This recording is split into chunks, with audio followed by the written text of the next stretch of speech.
I'd like to start with the Pledge of Allegiance. Please stand. Pledge of allegiance To the flag of the United States of America and to the republic for which it stands, one nation, under God, indivisible, with liberty and justice for all. Thank you all for coming out. It's very encouraging to get public comment. We haven't had much public comment, and it's great. I love it. We've got a lot of words. I've talked to people outside the meeting, and it's very informative. A lot of heartfelt comments. To start off with, something new. There's been a lot of press in the last few years about pollinators, environmental causes, and just to give it a little more emphasis and bring it before more of an audience, because I know a lot of people don't read the papers. We're going to do a very short presentation. I'm bringing in people who are enthusiastic, knowledgeable, and experienced in doing environmental type plantings for pollinators, butterflies, birds. A manicured lawn and privet hedge do not provide habitat for bees, birds, or any of that type of thing. Anyway, I'd like to introduce April Gonzalez, who is experienced, knowledgeable, and very enthusiastic on the subject. Is April there? She's on. April, do you have your video on? Yes.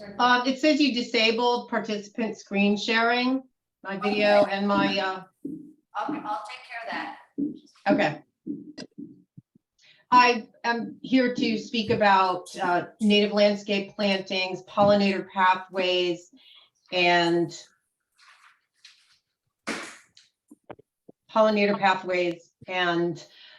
some phenomenal projects right in your own backyard, one of which is the Foxbog County Park restoration of a native field. So it still says disabled. Yes, I know. If you keep talking, I'm looking. Okay, sure. Beginning with Foxbog County Park, this is a very impressive restoration of a local field of schizachyrium and native grasses. Now, typically, this might not be what you want in your backyard, but these are the kinds of views that we came out here to see. William Merritt Chase painted these scenes, and we venerate them. It's what we want. So just a quickie. Let's see if we can get this so everyone can see what's on my screen now. Is this visible? This is Bob Dash's place circa the 1960s with a field of goldenrod and black pines and just a tiny bit of privet right there. Here are some of his paintings. I saw one of these in the 1980s and said, those colors can't be right. I came from Connecticut, verdant green fields and forests, cow pastures. And whereas maybe Asclepias was one of my first loves as a child, I remember viewing it in a field from my stroller. It wasn't until I went to a garden tour in Sagaponack that I saw the colors that Bob Dash was representing, but also the open vistas. Here's William Merritt Chase. We did a miniature landscape at the Pelletreau House. I'm on the Southampton Historical Society board, and we based a tiny landscape on this particular painting. Here you see Asclepias tuberosa, the schizachyriums, the sand, and people out enjoying it. And of course, this was pre-ticks. There are a couple of organizations I would like to bring to your attention. One is the Society for Ecological Restoration. I believe it was started here in New York around Lake Onondaga. There are projects all over the planet. It's very positive, based on research and experimentation, where people are taking a look at environments as diverse as the Norwegian Forest Reserve and recreating peat bogs, building beaches in Puerto Rico, studying marsh and river overflow in Connecticut. I am going to be a part of the Connecticut Conservation.org Forever Wild easement program because we have forestry lands in Connecticut.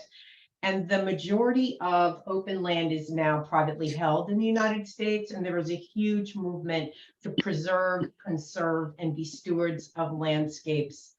Wildflower.org is something that was started by Lady Bird Johnson in Texas. And it is an incredible source of information about building wildflower fields, habitat for birds, butterflies, pollinators, etc. And the Texas Bio Blitz is an outflow from the Dallas Pollinator Project. Dallas is a very widespread city. A young landscape architect decided to map out all the parks and figured out how far a butterfly would fly to get nectar. There are other pollinators out there. There are hummingbirds, bats, bees, all kinds of things pollinate plants. But as much as there's a lot of positive news out there, this is what they're combating, the destruction of habitat. People want to bring habitat back. Some people want to do it in their backyard. Some people want to do it in a county park, a public park. And there's been a change in sensibility here. I have two examples for you. Obviously, but I continue to have these interactions with people where Excuse me, could you all mute yourself if you're not speaking? Okay. Sorry, April. That's fine. There's a change in sensibility. I worked for a gentleman named Josh Leuchtenberg. He had family property in Watermill. He wanted a garden built that was based on the Rockefeller Garden in Maine. It was an enclosed garden.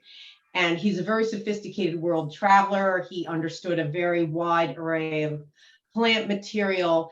And it was an incredible garden that started blooming in March and went through November. There was an active honeybee colony in an old maple on his property, and that was preserved. It was left alone.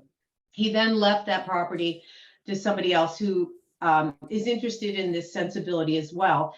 But Leuchtenberg went to Fisher's Island and was sort of a forerunner in what has become an island-wide practice of pollinator habitat and native landscapes. He had a very steep slope. It was dramatically different from the enclosed protected garden in Watermill. It overlooked Long Island Sound and it needed stabilization. So what we did is a lot of research, and I got him a seed mix of native plants. And it took a couple tries. It took 2 years to really come to fruition, but it stabilized the slope and it did something that he enjoyed. He saw this as an experiment, and it's an experiment that worked for a sophisticated garden owner. There are plants in there that are completely native, and you can see the list here. If you want to familiarize yourself with this, I did give it to Rhodey. But there's one, again, historic plant in there that maybe is not native, and that's linum flax. Colonists would have grown a great deal of flax. It is a charming blue plant that he relates to. So there's a dramatic shift from enclosed, protected arborvitaes and perennials, shrubs, along bloom season to this native landscape that now many people on Fisher's Island are embracing, although at the time it seemed like an experiment. And then Karen and Alex Zedlovich in Lion's Head, they also overlook Long Island Sound. There's a kettle hole pond in front of them. They had a stringent process with the town of East Hampton regarding easement native setback from their wetland. Salad? What's that? Mute yourself. Is there? 4 minutes old, I'll just continue. So here you see the site a little bit prior to our planting, and there is what looks like a barrier beach on the other side of the kettle hole. That is really what we based the landscape off of. And at the time when I spoke to Karen, I suggested we make almost her entire landscape native landscaping, native plant material to match that barrier island or barrier beach there. And she turned and looked at me and said, I like nature. And so this is what we based it on. This is the actual plant material. You see Pearly Everlasting, some little cedars, the wind-blown aspect of this native grassland she loved. She loved the movement in the landscape. And so we built her landscape to match what is on that little barrier beach there. Here you see asters, grasses, and there are banks of bayberries. We use snow fencing, like beach fencing, for her fencing to disguise the pool fencing, and only used coir to hold water in the soil. And that's what this is. It's coconut husk. It's a byproduct of the, food industry. And this is the front of her house. And here's where the dramatic difference comes in. There's no hedge. I spent a lot of time building out this landscape with the contractor. And we've got Schizachyrium, Panicum, Asclepias, Muhlenbergia, Amelanchiers, etc. And the neighbors stopped by continually and asked questions. And they loved the look. And one neighbor eventually came by and rang the doorbell and said, "Thank you. It's beautiful." April, Karen came to I didn't something. cut you off, April, but that was your 15 minutes. I really appreciate you coming to talk. Okay. All right. Good I luck, appreciate guys. your enthusiasm for the topic. Okay. Thank you. Anticipate delight in native landscapes. Cool.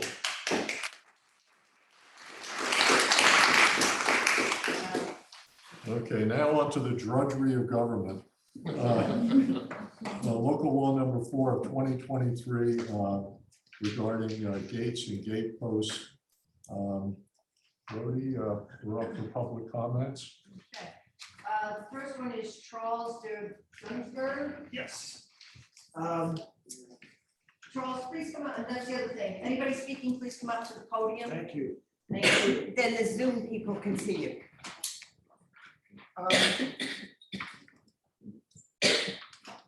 I'm not here to question the intent. I'm more here as a concern for safety. I'm the owner of 5 Sagaponic Road, which is down a common driveway that serves 2 other properties. It's roughly a quarter mile from Sagaponic Road, not visible from the street in any way, shape, or form. I have 2 grandchildren and 2 poodles, and without a gate, they start running down the common driveway as soon as they see a deer or something like that. There's some fox in the area. So my question is, we actually have an application pending. Our request would be that it be grandfathered because it is an application pending for a gate. But without any type of protection, for those of us who have grandchildren, who have dogs, I do happen to have a neighbor where in their household, they drive way too fast. I had to put speed bumps down that common driveway because I technically own it, but they didn't know. They actually called the village to see if I was allowed to put these up. I then told them I actually own the property next door, blah, blah, blah.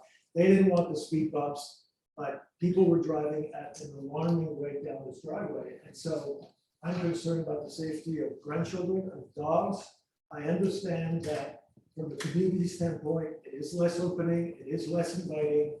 I would make a general argument that, in some cases it's more necessary than others. I'm not trying to make an exception for myself, but I do think that there are cases where they are needed in order to protect not necessarily just the property, but people who go about in that property. Great, thank you. Yeah.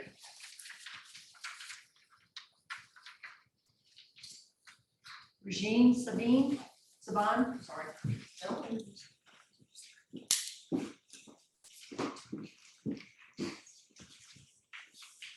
No. I have to echo the same concerns about dogs and grandchildren. I live at 190 Old Farm Road. I have lived there for 27 years. I loved coming to Sagaponic in the beginning and seeing tractors and farmland. Times have changed. I'm concerned about my family's security as well. I live across from the park on Old Farm Road. I had to call the police a couple of weeks ago because there was a man living in the park across the street. I have children. It's a major concern. I am just finishing up a renovation, so I'm submitting an application for a gate, which I hope will be approved. I'm less concerned about the property and more concerned about people trespassing and the security. I have neighbors that have told me themselves when I see them on the street, "Oh, we went to your backyard," because it's a construction site basically. and we love what you're doing. I found it bizarre to even share that information with me or even do that. And I've had neighbors come and take building material and complain to the building department that I was using the wrong material, totally ignoring the fact that they trespassed and stole something from my property. So I think, we've lived here for a long time. I've put a lot of money into my home, and I love that Sagaponic is a small community, and I hope it stays that way. And I want to be very welcoming. You're all invited to my home if you'd like. Just ring the bell. That's my biggest concern. Okay, thank you. Pleasure. Barbara Bornstein.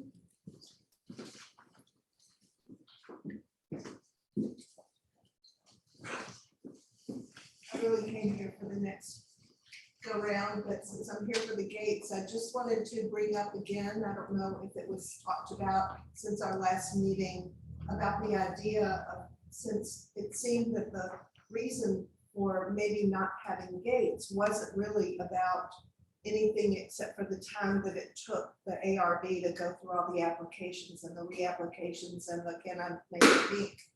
So I just wanted to reiterate that having a choice that you can have one of these, pick one, get along with it, I still think might be a solution so that it's not a burden to ARB that it has been. Thank you. Okay, thank you.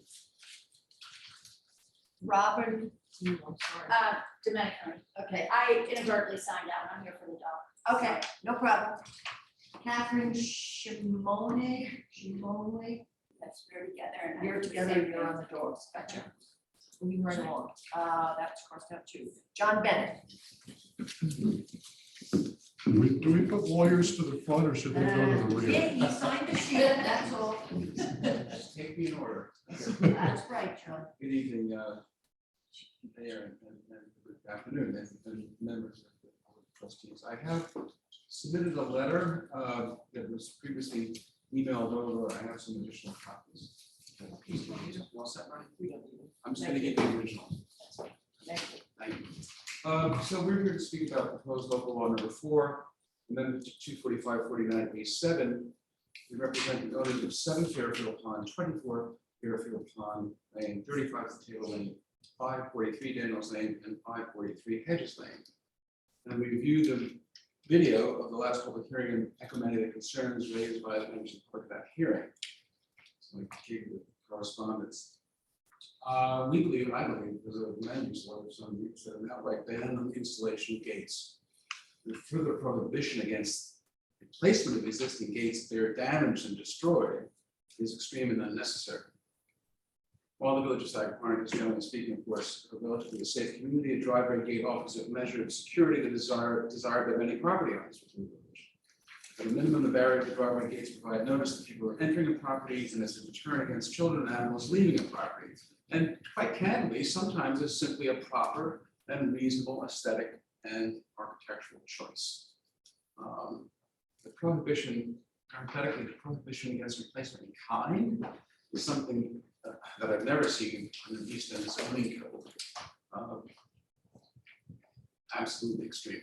And while we understand the board's position that a review of the gate application dominates a significant portion of the OR's agenda, that should not at all be a driving reason for passing this law.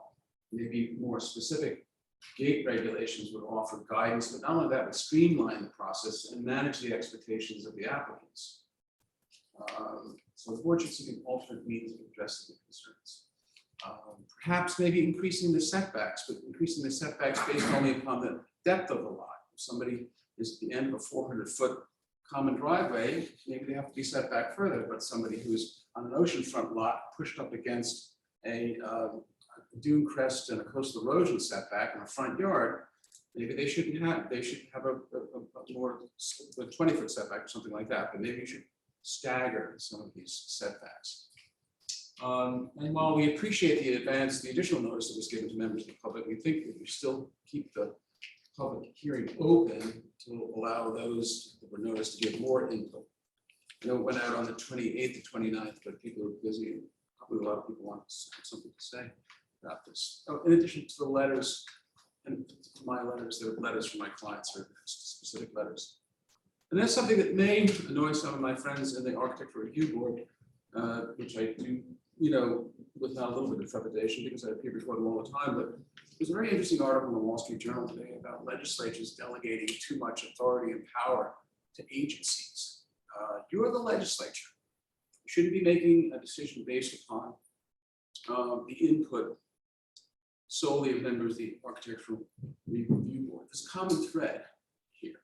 While you could ask them what they think, policy choice is yours. And I would ask you to use your own legislative policy based upon, and rulemaking authority based upon public input, not merely input from a board member or members. And I think that's all I have to say, unless there are any questions. I would ask you either to close the public hearing and not adopt the law, or keep it open and figure out some way where this law can be made more accommodative and not as draconian as not like that. And I thank you very much for the time to address you. Thank you. Rebecca Wright, I'm good, thank you. you know, Terry Cohen and Michael Davis. Terry. He's not here, so he had something he texted to me, but I can't find it, so, I have several letters. from You him. sent a letter today, Great, so that's it's good. in the So I'm gonna packet. just Lawrence talk has about, it. about me then. Listen, I appreciate all the things that Saginaw does to make it great. I saw real estate, and a lot of the laws that we have passed have made my job easier. I always call it like farm to ocean, and keeps it rural, and the buildings, we can't have 10,000 square foot on an acre is great. But I lived on Blank Lane, and there was a little girl before I moved to Sagaponic who was just taking a right turn, and I was there, and she passed because somebody was going too fast on the street. I appreciate all the stop signs that you put in. I think they're great. I like all the speed bumps that are going in. I think that's great. But I think the laws that you're looking for are based on, you want to keep it rural and keep it in that general vein. But that's when horse and buggies were around. So unless we're going to put everybody in horses and buggies, then keep the gates fine. But Hedges, Daniels, all these streets are going very, very fast. And it's not something that I'm comfortable, or and I think a lot of people are with children and dogs. And I think we've all said it. And I think it's just, pick the gate, any gate, and we'll figure it out. Pick a gate you like, or we can't have cars speeding on the roads, and they just are, and it's a hazard. So, Terry, just state your street address, please. 206 Parsonage Pond, and again, they're flying down there too. We have people who are, often I'm probably 20% of the time I'm going to the right of the road, and the people are just steaming down that street. So anyway, I think together we're all going to say the same thing. So thank you for your time. Thank you. Thank you. I believe this next one is Edwards from Hillside Drive West. Oh, I signed the wrong. Okay, don't. That one down as well. And then Tom White. You want to speak to local law number 4? Is that correct, Michael? Say that again? You want to speak to local law number 4? Yeah. Okay. Thomas, could you wait one moment? Okay. Michael, come up and introduce yourself, please.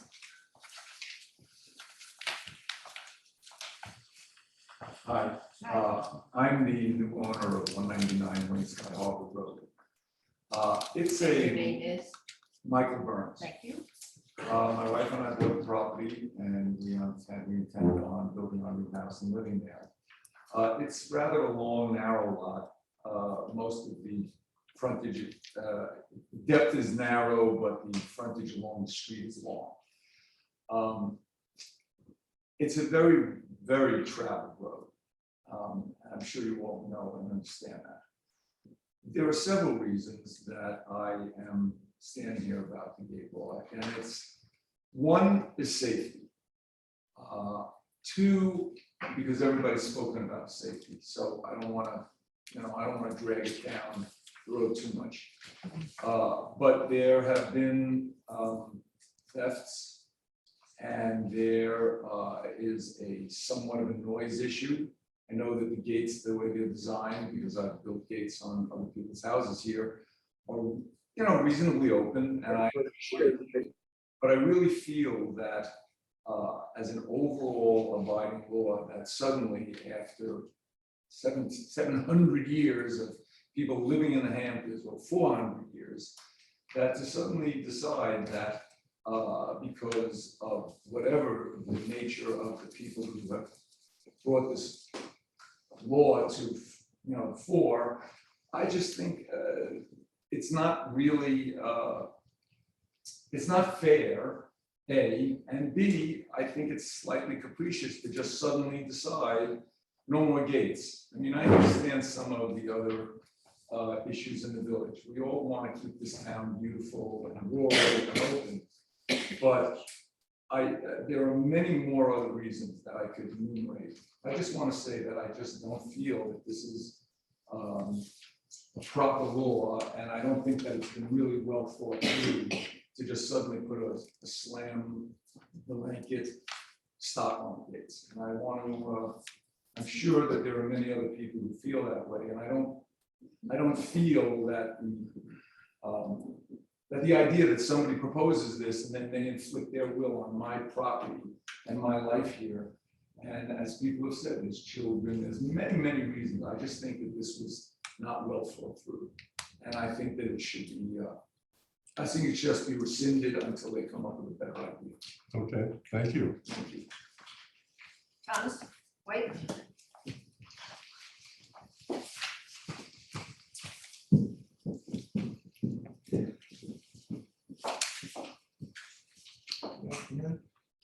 Tom White, chairperson of the architectural.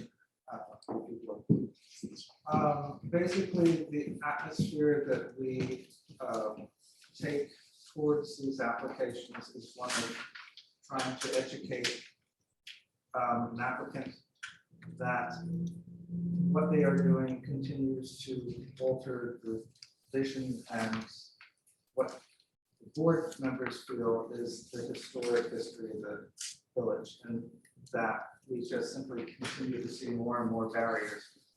There is an avenue if you really feel that you wish to, that you must have a gate. There's a way to get that. You simply ask for a variance, and No, Thomas, that is incorrect. that is Well, important. if we pass this, that would That's be correct. the case. Yeah. No, if you pass something, there is no opportunity. They catch, gates are banned under the state law. There is no opportunity for anybody to do it. Okay. Thank you for clarifying that. So in the board's view, we try to take an opportunity to educate the applicant as to what the future of Sagaponic continues to move forward towards if we continue to grant these gates. And I would say probably 20 to 30% of the applicants do see the light in what they're doing. Maybe it's not the most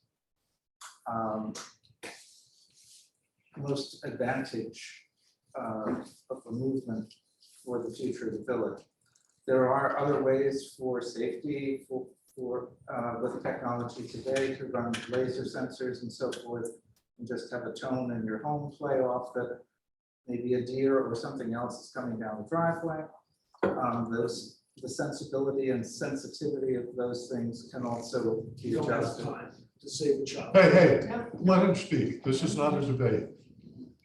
But there are ways also that there are no other options.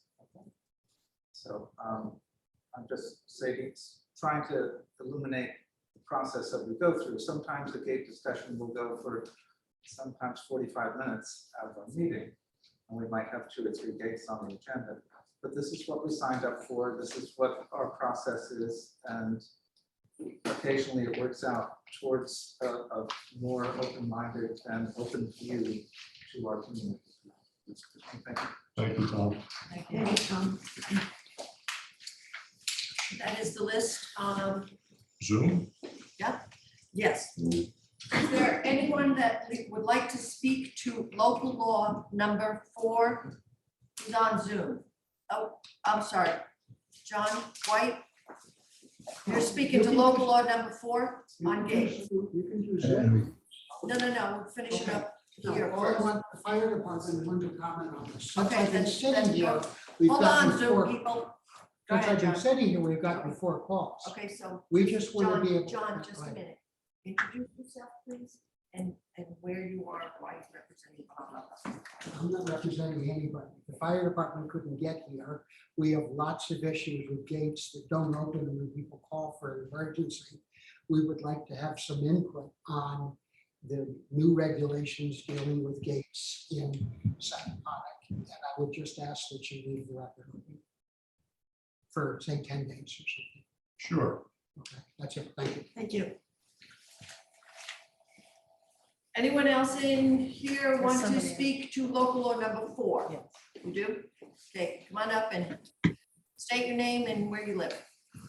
It's John French. Thank you for allowing me to speak. My address is 65 Sag Road. Obviously, a lot of people said basically most of the things on as far as the fire department, the police department that was just mentioned, you know, I've lived in many areas that have had gates, and we already have lock boxes. They can do a lockbox for a gate just as simple as they do a lockbox for keys at the house. So I don't see that being much of an issue there. As far as my house is concerned, most of you know where I live. I have a 850-foot driveway. My house is not visible from the street, and I deal with a lot of traffic from the vineyard. Between the 2 vineyards there, one on Montauk Highway and one on Sag Road, a lot of people think my house is the vineyard. So I get 10 or 15 cars during the summer a day coming up the driveway. That's fine and dandy, but when they start running over your landscaping, the sprinklers, the curb, and doing damage to your yard, that's a little bit different. The other thing we run into is the people walking back and forth between the 2 vineyards that don't use the dirt road. They end up coming up my driveway. I actually had someone try to climb my fence in the backyard. So it's more of a privacy and security issue. I mean, if I videotape would work that far back, I could actually show the video of someone drunk going up the driveway. I also get bottles along my driveway of the cider that they would sell. So I see it a little bit differently than a lot of people just because of my location. But the main thing is, I don't think we all have key fobs for things. I don't think the fire department, police department should be an issue if you already have keys for the house. You could do the same thing at the gates. Basically, everything else I had there, well, I think everyone else has spoken about. So that was the main thing there is, the other thing as far as the application process, what about just having a design of pre-approved by the board, 4 or 5 different gates? That's all you get. You can take it or leave it. And, you know, as far as I'm concerned, I care less what the gate looks like. I'm just looking for the privacy. So if the board just came up with 4 designs that RBS already has the specs for, I think it would basically streamline the whole process. Thank you very much. Thank you. Thank you. Anybody else on local law number 4? Hi, I would like to speak. And on Zoom. Oh, just a minute, we haven't got to Zoom yet. Okay. Bill, what I'm gonna do, because I have the list of names, we'll start at the top. Sure. And if they want to speak, fine, if not. Okay. Okay, the first one I have is 30 Hudson Yards, Conference Room 73B. Do you want to speak to local law number 4? If you want to speak to local law number 4, you're muted. Yeah, hang on, I think I have to, Unmute us. there you go, you're good. And could you identify yourself, please? Can you hear me? Yes. Oh, okay. Hi, I'm Bruce Beal. I own a property, 453 Parsonage Lane, also 441 Parsonage, and currently building a house at 519 Bridge Lane.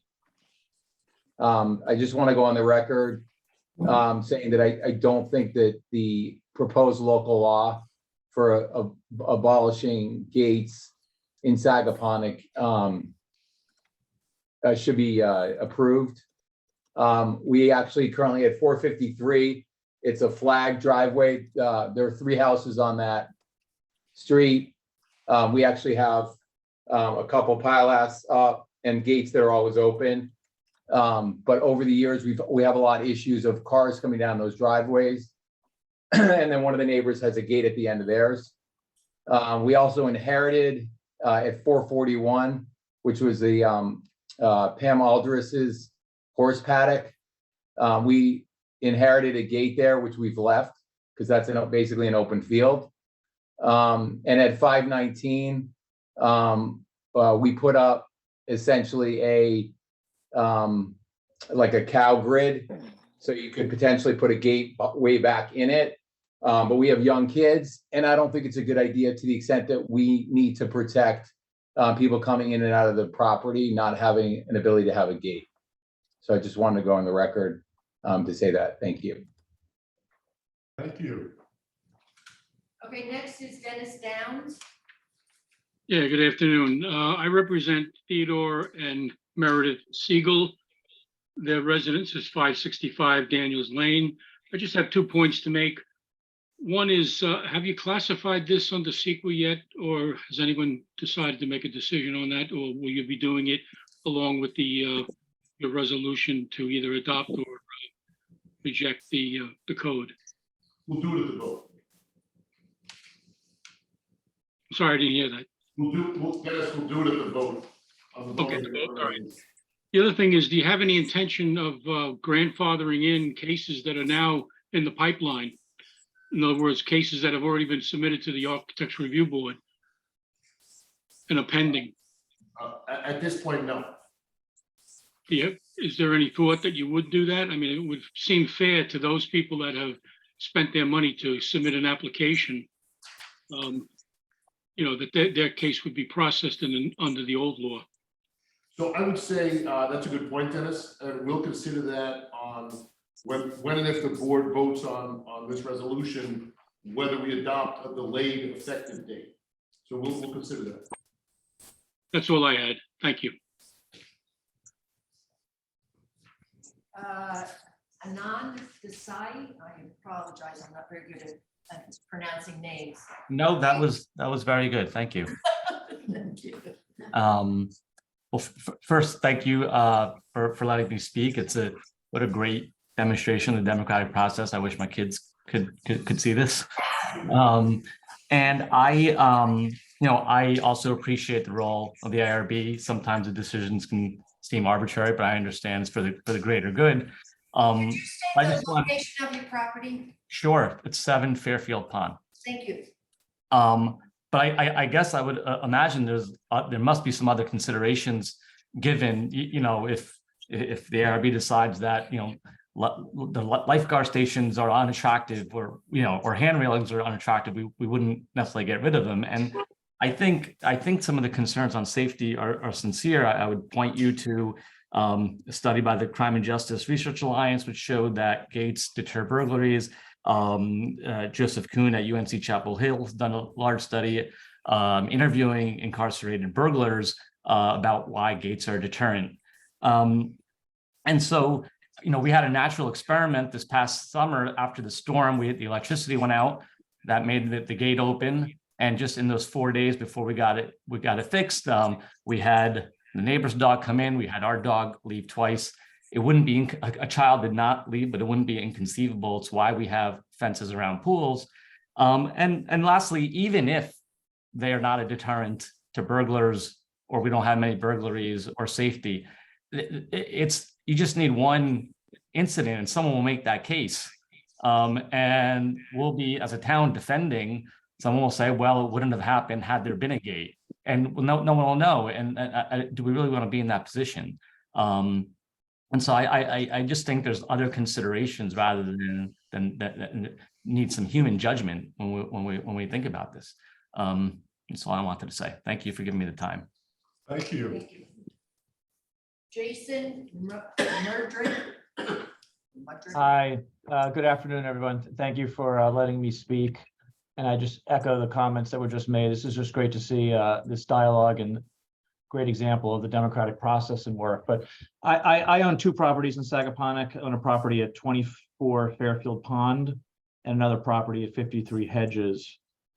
We have been building a house for the better part of the last 5 years. COVID certainly didn't help along with supply chain logistics, but we're finally about to complete the project. The completion date is scheduled for December. We had submitted an application for a gate. The ARB has approved it, but we haven't received our permit yet. And we're waiting to submit a subsequent application for our other property. They're different addresses, but adjoined yeah, thank you. in the rear. So I'm very much opposed to this very much. for a variety of reasons. I have, Hi, hello. Actually, I want number 7. What's the next one? Michael, if you could mute your phone, thank you. The most important reason is I have 2 small children. My 2 sisters and brother-in-law collectively have an additional 7. So between 4 of us, we have 9 children between the ages of 1 and 10. My vision for this house and the guest house that I'll be building at 53 Hedges is to have all the kids out there, all the dogs out there. And we had always envisioned having the gate be protective so that the kids couldn't go into the street, but not only the kids. And as you know, the traffic in for better or for worse, has picked up post-COVID and is now year-round. And there's cars flying down the street, so that's very scary to us. But it's not just the kids going into the street, it's the cars coming into our property. It's not only uninvited guests, it's the delivery trucks, it's the landscape team, and having them ring the bell at the gate and us having some notice that there's cars or trucks coming down the driveway allows us to run outside and make sure there's no kids in the street. In addition to the child safety and the pet safety, there's just general security, general privacy concerns that we would have. So I'm very much opposed to an outright ban. I'm all for the ARB having their say in what gates look like. That's in everyone's interest, that they're aesthetically part of what Sagaponack is, what setbacks are, whether the setbacks 10 feet, 20 feet, 40 feet, 60 feet, as long as there's some sort of protective element and that we're allowed to keep the gates, which aren't exceptions in the Hamptons, as everyone knows, particularly south of the highway. I would venture that more than half the houses, if not significantly more than that, already have gates. Which brings me to my last point. This is more about process and fairness, and there was already a comment made earlier, but after 5 years of construction and one permit that's sort of been signed off by the ARB but hasn't been issued yet, it feels very unfair about how this might be implemented. So my strong recommendation would be, if the town disagrees with most of the speakers today, and smart people will disagree, and I understand that, to have a hard cutoff right at the vote just seems unfair. Like, my neighbor across the street has a gate, my neighbor to my right has a gate, my neighbor to my left has a gate. Set a date in the future. I don't know if that's this time next year or January 1st, 2024, or something like that, so we can all get our applications in and have some sort of fair process to have a chance to have a gate before these things are abolished. That's my comments. Thank you for your time. Thank you. Julianne English. Hello, everyone. My fiance and I live at 121 Parsonage Lane. As our neighbors have stated, we too are very much opposed to this law. And, I think that while everyone cares about the aesthetic of the village and the time spent by the members of the board, we just cannot believe that the safety and security of residents would be put second to anyone's aesthetic desire or the desire to stop spending time discussing the gate applications. For all the reasons our other neighbors have mentioned, safety and those living alone, we can't imagine that anyone would stop discussing other safety features that I'm sure take up a lot of your time, like stop signs or speed bumps, because of the administrative burden associated with those safety features. When we first moved to the village, there was a night when a neighbor, a stranger, was idling in our driveway when we came home from dinner. And the lights in the car were off. We didn't know who was inside, turned on every light in the house, hoping the trespasser would leave. They did not. We called 911 and they sent an officer to our home to search the property, see if anyone was still on the property. We had left the gate open that night, and the officer suggested that going forward, we not leave the gate open in the future. To echo others, a gate keeps strangers out, but it also keeps loved ones in. Our young children and pets, it would make national news that our village in the Hamptons, and only our village in the Hamptons, passed a law to prevent its own residents from being able to protect their own, simply because of the aesthetic preferences and the time that it does take to evaluate this particular safety feature. I think that others already, discussed the the UPS and FedEx drivers, but I too share that concern because they just run through the property and they tear out the landscaping. They almost hit our dog. They could almost hit our children, and the gates keep them. I'm sorry, a gate would force them to slow down. And I think that's a very, very valuable thing. Lastly, there has been quite a bit of theft of vehicles in the Hamptons lately. Just a few months ago, as well as last year, multiple people have had their cars stolen out of their driveways. And I think that it's in all of our best interest to create a reasonable impediment to having our property stolen with force. So thank you for your time and thank you for the opportunity to participate in this process. Thank you for commenting. Ted Siegel. Yes, thank you for your time. Excuse me, thank you for your time. And my comments largely echo a lot of the ones that you've heard already. Your address, I'm sorry, your address. Yes, my address is 565 Daniels Lane, fronting Pheasants Crossing. And my comments are largely rooted in safety concerns. As a parent of 3 children under the age of 10, we believe that gates are a useful tool to prevent children from entering upon the road and being struck by automobiles, particularly on a road like Pheasants Crossing, where there are people who are frequently speeding on that road. We also believe that this is a useful deterrent against trespass, as many people have mentioned before. As we attached in our written submission, there is an exhibit there showing a woman going deep onto our property, walking her dog, presumably to relieve itself. But there are people with far more nefarious intentions than that. We just wanted to provide a visual example of somebody trespassing onto our property. And so we believe that gates are a useful deterrent for people who are a mere nuisance or people with much more dangerous intent. And as several others have echoed as well, several of our neighbors along Pheasant Crossing have existing gates. And so we believe it is contextually appropriate. And so for those 3 reasons, we are in opposition of the proposed law. Appreciate your time. Thank you.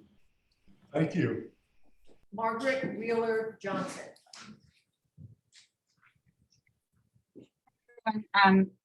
Thank you so much again for the opportunity for all of us to speak. My concern, first of all, I live at 543 Hedges Lane with my wife, Allison Winter, and our 4 small children under the age of 10, including 2 2-year-olds and a dog. And we are right on Hedges. We are not very far back from the road. And, you know, our dog has headed for the road. I'm frankly terrified of the traffic. There was a child fatality on Town Line last summer, as I'm sure everyone is aware here. And we've just been really frightened ever since. So I just wanted to echo what everyone has said, that this feels like a huge safety concern for our children, especially. And thanks for hearing me out. Thank you. The next one is 0001 DBK. Do you want to speak to local law number 4?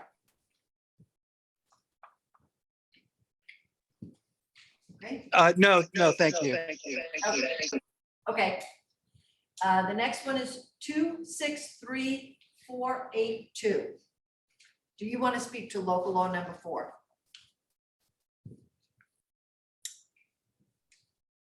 Okay. The next one is AJH. Okay. The next one is Amanda Fairbanks. Sorry, I was a bit. Okay, we're gonna back up to AJH. Can you identify yourself and where you live? My name is Alexander Harkes at 652 Sagaponack Road. Thank you again for allowing me to speak, and thank you for hosting the meeting. My position as a disabled veteran, I'm not able to move as fast as many of you guys could. But we have grandchildren and we have an open gate onto Sagaponack Road. It makes it very difficult to go after them, to go after the animals they're playing with. We enjoy our privacy. I understand that there is a need for code and there is a need for fire departments, emergency services to get onto the properties, but surely rules and regulations can be put in place where there are coded gates to allow these services to gain entrance even where there are gates. So I would like to see the ability to have a gate so that I can watch my children and grandchildren playing in the front gardens. Thank you very much. Thank you. Amanda Fairbanks.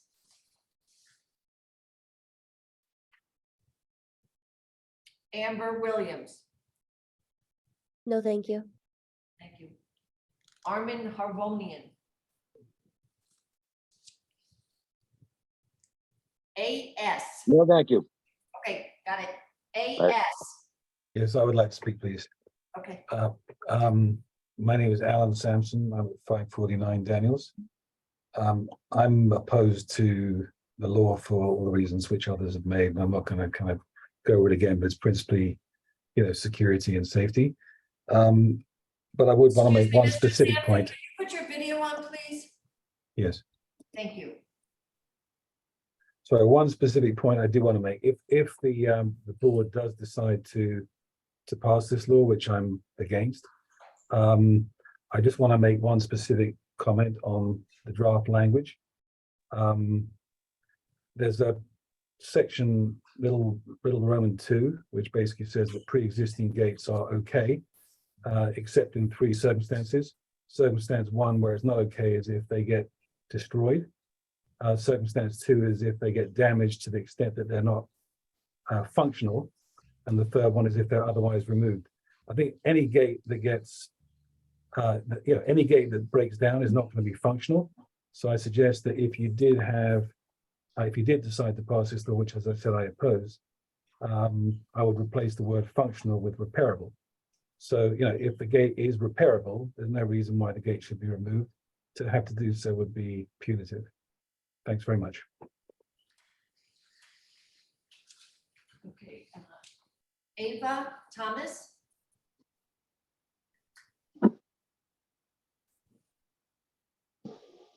Axel.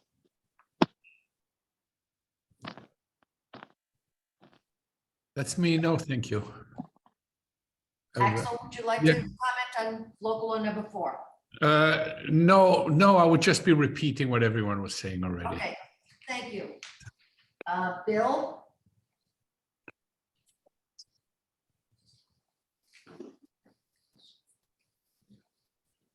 Okay. Blake Horn. And just to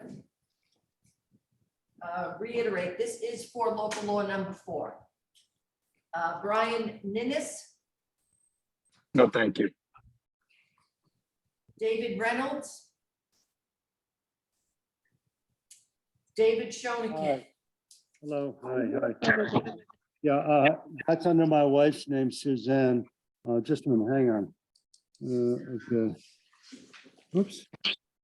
So David and Suzanne, do you want to speak to local law number 4, the gates? No, we want to speak for the dog problem. All right, then we're moving along here. Okay, Thank you. you're welcome. David Schoenkin?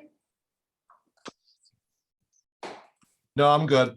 Okay, David's Regatta iPhone.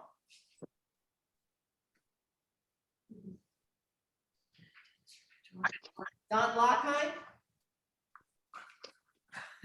No, thank you. Thank you, Don. I'm not a resident. Douglas Krugman. No, thank you. I would just be repeating what people have said. Okay, Edward Sofer. No, thanks. I'm ready to talk about dogs. Okay. Ephraim Greenberg. Hi, hold on, let me turn my camera on.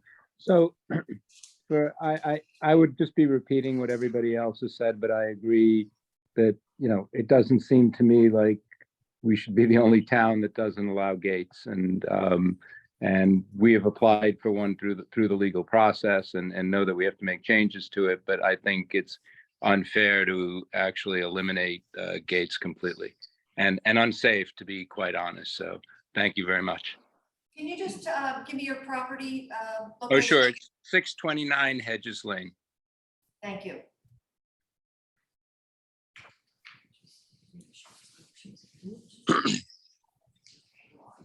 Heather? Helen Appel? Joan Hamburg? Joe? Ken Busa? No, thanks. Laura White? No, thank you. Linda Frankie? Lynn Zeiss? Hi, I'm actually here to address the dog Okay. proposal, but I just want to say that we did have a dog who was run over by a delivery truck in Sagaponack. So I haven't given a lot of thought to the gate proposal, but it does seem ill-advised to me. So, okay. Thank you. 760 Sag Main Street. Marsha? MC?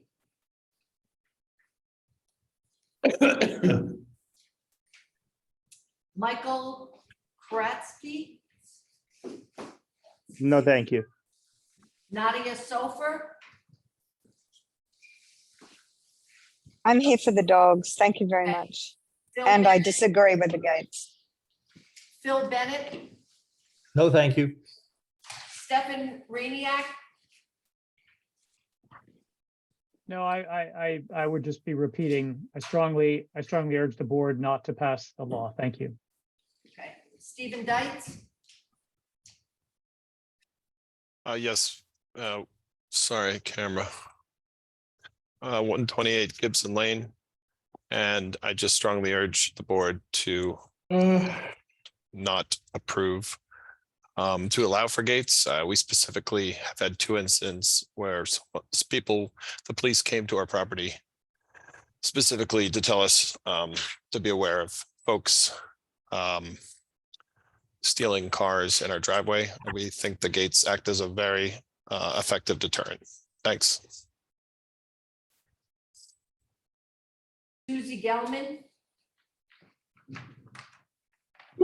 I'm here to talk about the dogs. Thank you. Suzanne Nettelbaum?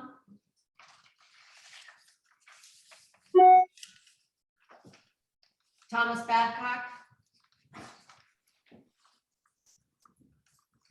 Tony Hitchcock? William Crowley? And, Here to talk, sorry, here to talk about the dogs. Thank you. okay, and Kaylin. Okay. Sorry, I haven't been called out yet, if that's all right. And who was that? Son of Man LLC. Okay, sorry about that. Yep, there you are there. You popped up on the top. That's all right. You can speak. Thanks very much. We're residents at 121 Parsonage Lane. And a few things I wanted to share. Just identify yourself, please. Justin Louvel. First, I wanted to say, we're really appreciative of the communication that was done around the second meeting on the topic. We were not aware the first time, and as I'm sure everyone can see, it's an issue that really matters so much to so many.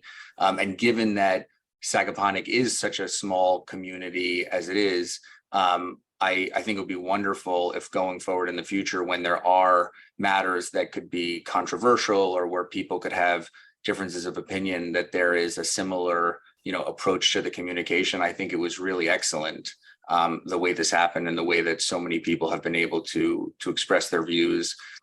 Since we are, such a small community, and there is this type of access to the trustees, I think that's really great. On the topic of the gates, I think a lot has been said, that hopefully will advance the discussion. Certainly the thing that was the most, of concern for me was the episode where we had the police come to our home and advise us that we should have kept our gate closed. That is really, what drives a lot of our feelings on the issue.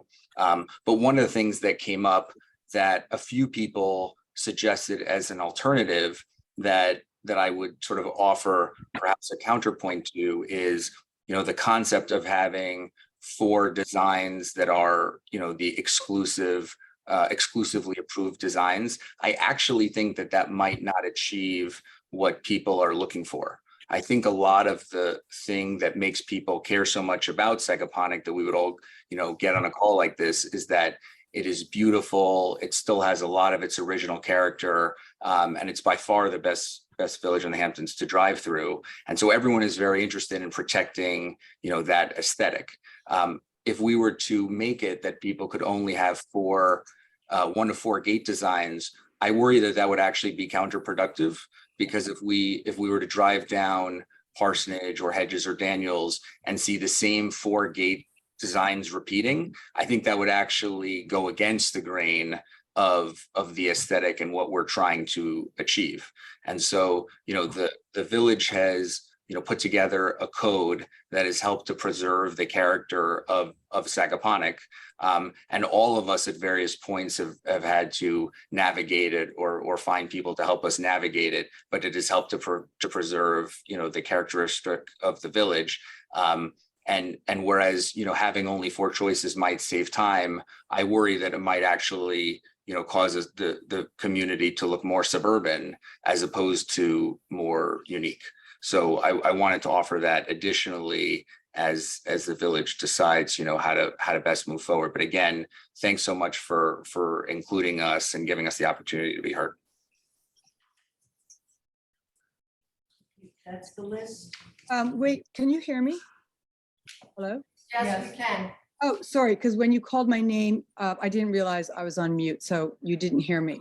I'm Marcia Michon. I live at 740 Sag Main, and Sorry, can you repeat your last name again? Sorry. it's Michon, Got it. 740 Sag Main. Yes, thank you for vetting this again with the community. It was great that everyone showed up and added to this. I'm not going to repeat all of what you've all shared. I would like to preserve the right for homeowners to have choice of gates. That's all I have to say. Thank you so much. Thank you.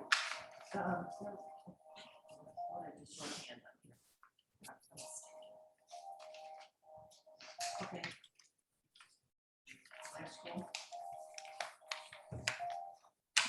That was the list, so. Can I make one last comment, please? Sure, step up to the podium, please.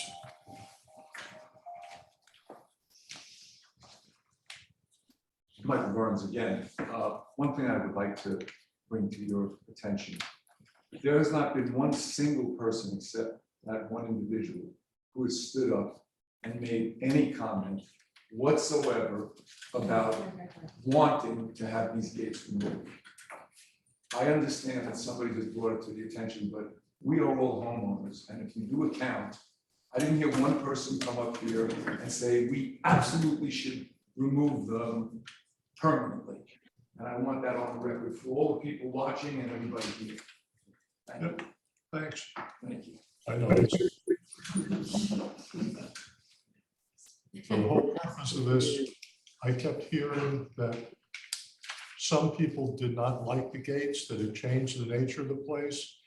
And it was going on long before I became mayor. And I thought, well, let's just bring the question up and get it resolved. And everybody showed up and voiced an opinion.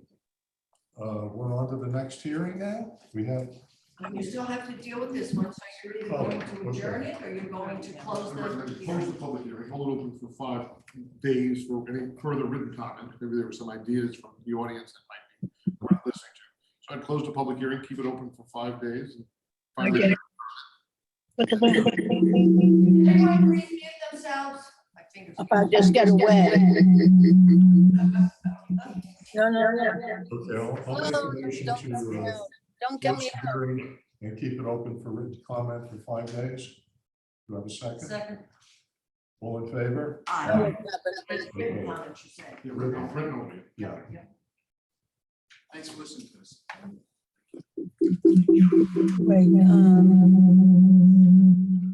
Space shuttle. Yeah, I'm ready. So local law number 5, a public hearing on amending Village Code Chapter 52, dogs and other animals. The proposal would be to, well, you've got the proposal, you're here because you've read it. Let me give a just quick Sure. opening. Okay, so good afternoon, everyone. And for those on Zoom and those in the audience, we're going to limit the comments for 2 minutes. If someone already gave we're here to learn and get feedback.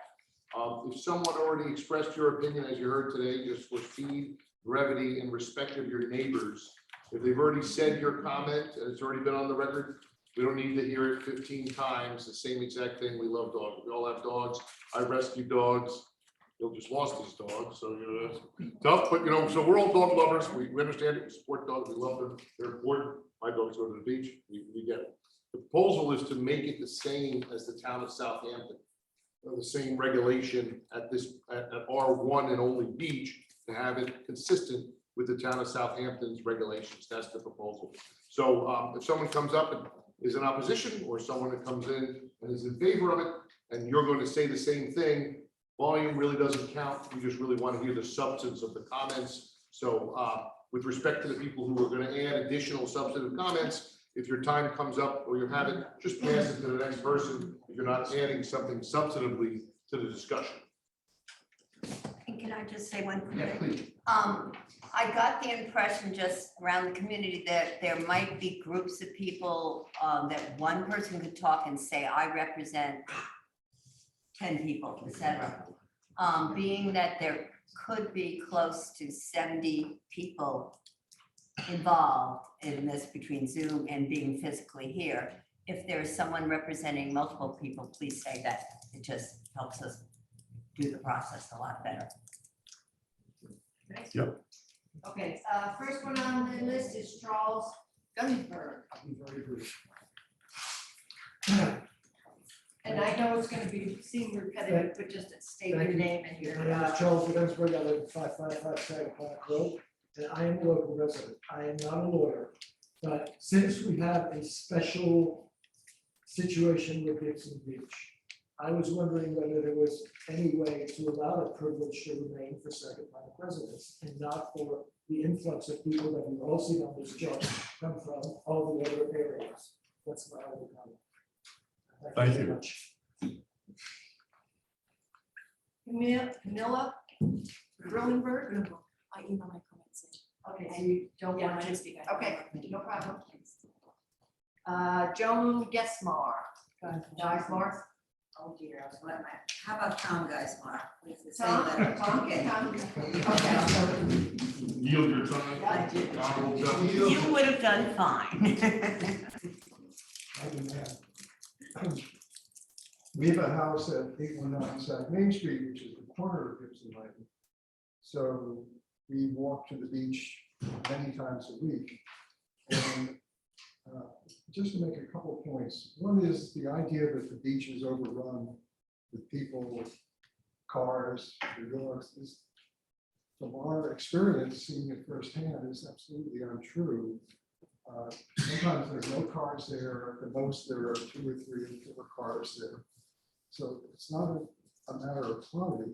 Also, there are other beaches, the next beach, Peters Pond, which I know the village doesn't control allows dogs, I believe Caroline allows dogs and so on. So it's not as if there are no other places to take the dog. Plus, the Gibson Lane Beach without big paved area, it has the character of Sacaponic that we've loved for 55 years. And dogs also allow people to get together, meet new people and so on. So we're not dog owners, but we really favor leaving the summer exclusion as it is now, and not changing the law. Thank you.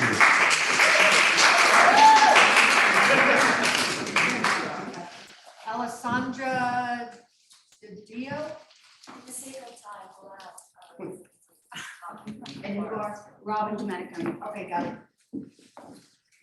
I'm Robin Domeniconi, and I live at 719 Sat Road. Just as we have spent the last hour and a half talking about gates because Sagaponack is so special and so different, so is Gibson.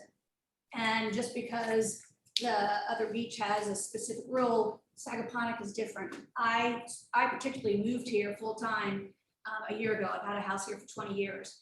I got a dog when I moved here. I'm single when I live alone, and my social life is on that beach with the people, with the community. It is a lifestyle that would be taken away and taken down. Besides the fact, if we do shut the beach during those times, the town is tick ridden. There is no place to walk these dogs. There is no sidewalks. As we talked about, a child was killed on Town Line Road. I try to walk my dog sometimes on the road and I'm petrified. There is really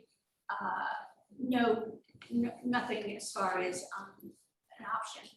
But the open fields and the Gibson Beach and the people in the community would be taken away from a lifestyle from us that live here. And I just don't understand why it makes a difference that the beach down the road has different rules than our beach. We are Sagaponack, we are a community, and that's what we live here.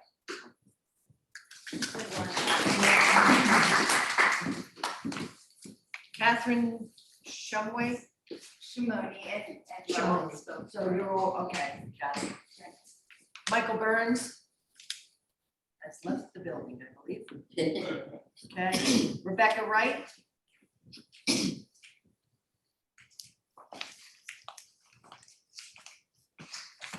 29 Farm Court, Sagaponack. I have no problems with dogs on the beach as long as, they're taken care of and cleaned up after. My concern only is if people aren't abiding the law, whose responsibility is it to, if you limit the dogs on the beach for certain times, whose responsibility is it in Sagaponack? Is it the police? Is it, I don't know. I just feel that Sagaponack, I lived here all my life. I was born and raised here. We're making rules like no parking signs on the right side of the road, and no one's enforcing them. And I hate to call the police for that kind of petty thing, but you can't get down the road when people are driving or park on both sides of the street. But it needs to be a way to enforce whatever people want. I love dogs. I just lost my dog on Sunday. I did not take my dog to the beach. I don't have a fence. I have a dog fence, but I just think that people should be able to go to the beach, but they need to be, the rules need to be enforced, whatever you decide that should be put forward. Thank you. Thank you. David Sealer. Actually, that's me. Yes, Nairi. David. He's left. Just like to come to the Nairi McCray, I'm not David Sealer, that's my husband. I do confuse you. I think I wrote in, I don't know that I understand completely what it is that's happening. I was under the impression that dogs were going to be banned from the beaches. Reading this, the 6 months, that's 6 months where dogs are allowed on the beach. Are they allowed on the beach any other time except in the winter? Under this law, no. Period. No dogs for 6 months of the year. Right. Correct. On Southampton, on Sag Main Street. Is that what Saginaw Beach. you mean. Saginaw Beach. That is No correct. dogs. Correct. That's Same- correct. That is so- Southampton Yeah, Town rules. yeah, exactly. The proposal here is to adopt the same regulation that's in Southampton Town. Dogs are allowed only between October 1st and April 1st. So just not during the summertime. So we can't affect the Southampton Town. Correct. mandate That's, Sag Main. that's already in place. Yep. Then, thank you. I agree with the guys Martin, everybody who is in favor of allowing Gibson to be different from Sag. Right. Because it is. Thank you. Okay, thank you. Okay, Terry Cohen?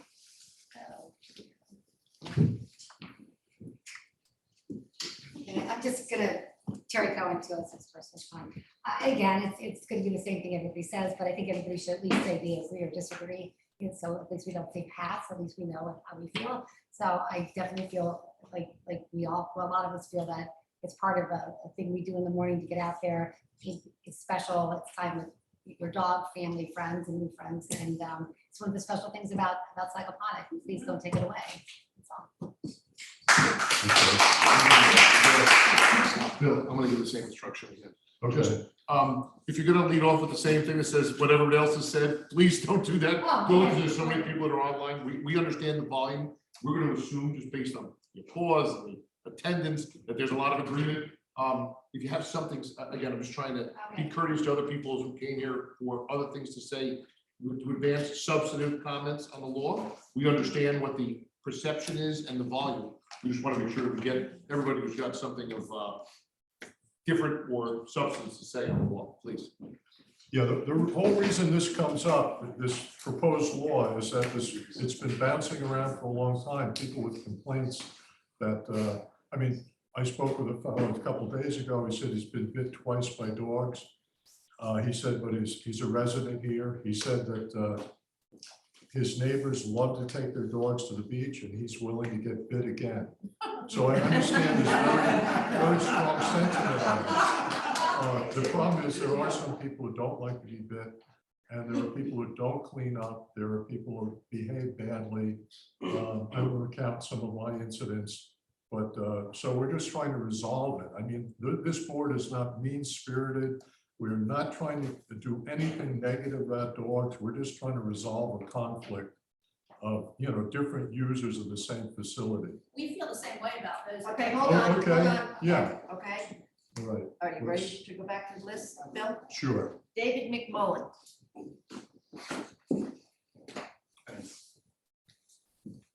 Hello, my name is Jay McMillan. I live at 615 Hedges Lane. I've been a resident for 35 years.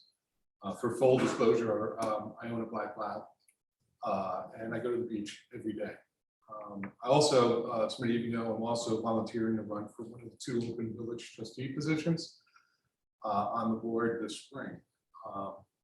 Interesting, I'm not going to echo everything's thought. Obviously, I own a black lab. I'm actually running under a black lab party. So I am pet friendly and always have been. One thing I do want to bring up that's a little bit different. I do think there is a systemic problem with Gibson Beach in its parking. And one of the things that came up, and I read some of the materials, is we are penalizing some of the resident people who have pets who abide by the laws and take care of their pets. But there are a few bad actors out there, obviously not managing their pets. And a lot of them are coming not from the village. They're actually coming because of looseness from outside the village. So I would like the board to consider at least adopting some sort of restriction on the village parking at Gibson Beach. Get a pass. And if non-residents want to go there, they can purchase a pass, just like Southampton and East Hampton do with their village beaches. I do think that will alleviate a lot of the pet problems. I also understand there's other issues with some people coming there to camp out and bring hordes of dogs there too. So I do think that will help alleviate some of the dog issues. And not to mention, I also think it will help with the excess trash that's always there on that beach, especially during the season. I'm sure I'll hear a lot more about that. Thank you. Thank you. I'm sorry, PAIRO? BAIA, I think. I'm good. You're good? Okay. Richard Katzman.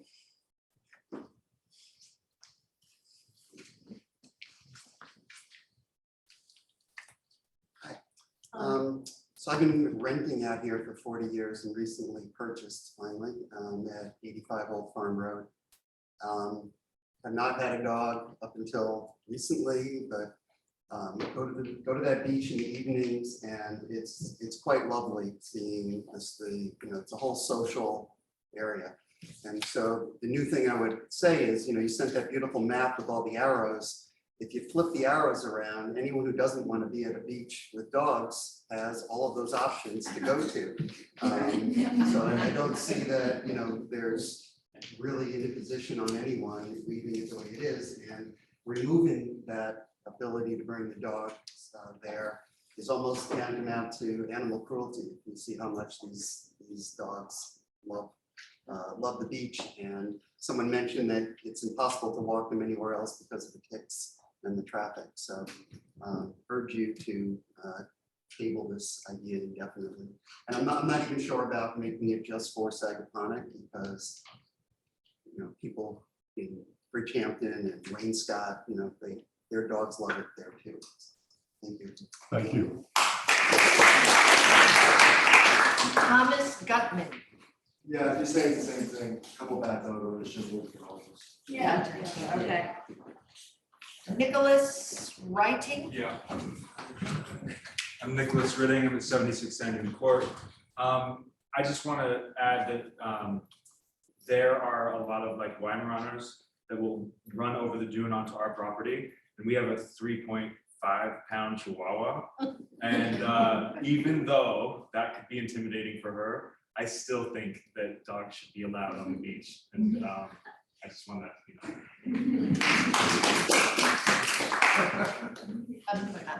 Amethyst Earhart. I'm not a Sagaponack resident. Am I allowed to? Yes, I just wanted to say I'm part of a group. Just state your name and where you live. Amadeus Earhart. I live at 22 Deerwood Path in Sag Harbor. I am one of those people who come to Sagaponack Beach every morning at 7. There's usually a group of 2 to 5 dog owners, half of which are village residents. The one thing we do that no one has discussed is we actually clean up the beach in the morning. So all the balloons that come up, and the rest of the stuff, we bring it and we put it into the trash cans. I feel we give back too. The other thing is, I think it's a mental health thing for some people. Their dogs are their companions, and this is where they get to socialize. Thank you. Shoshana Fisher, I believe it is.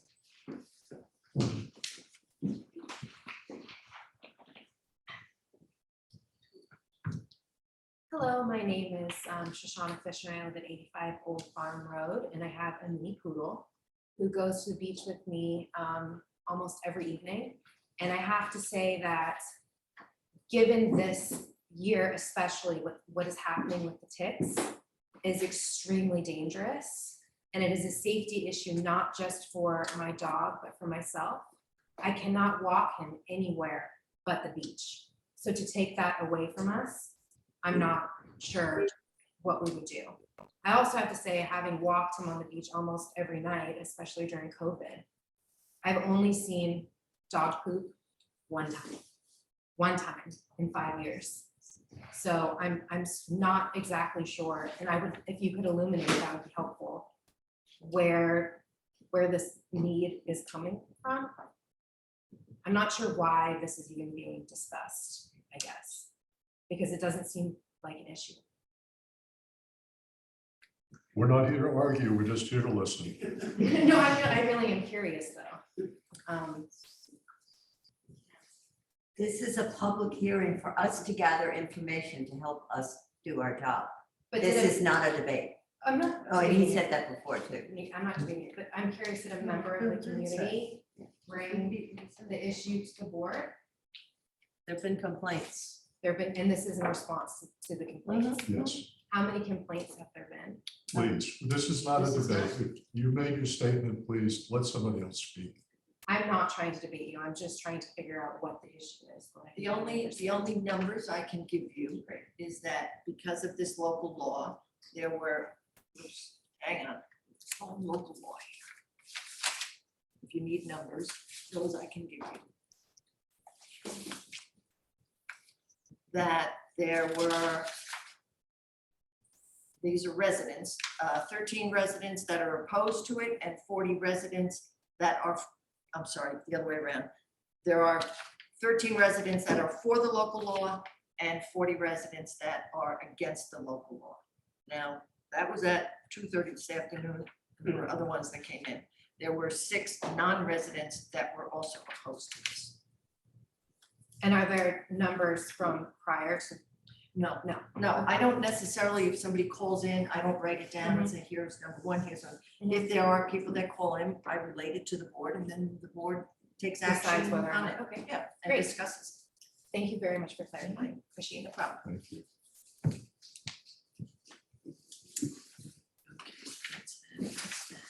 Went through that. Okay, we are done with the in-house list. Is there anyone else that wants to speak in the audience on local law number 5?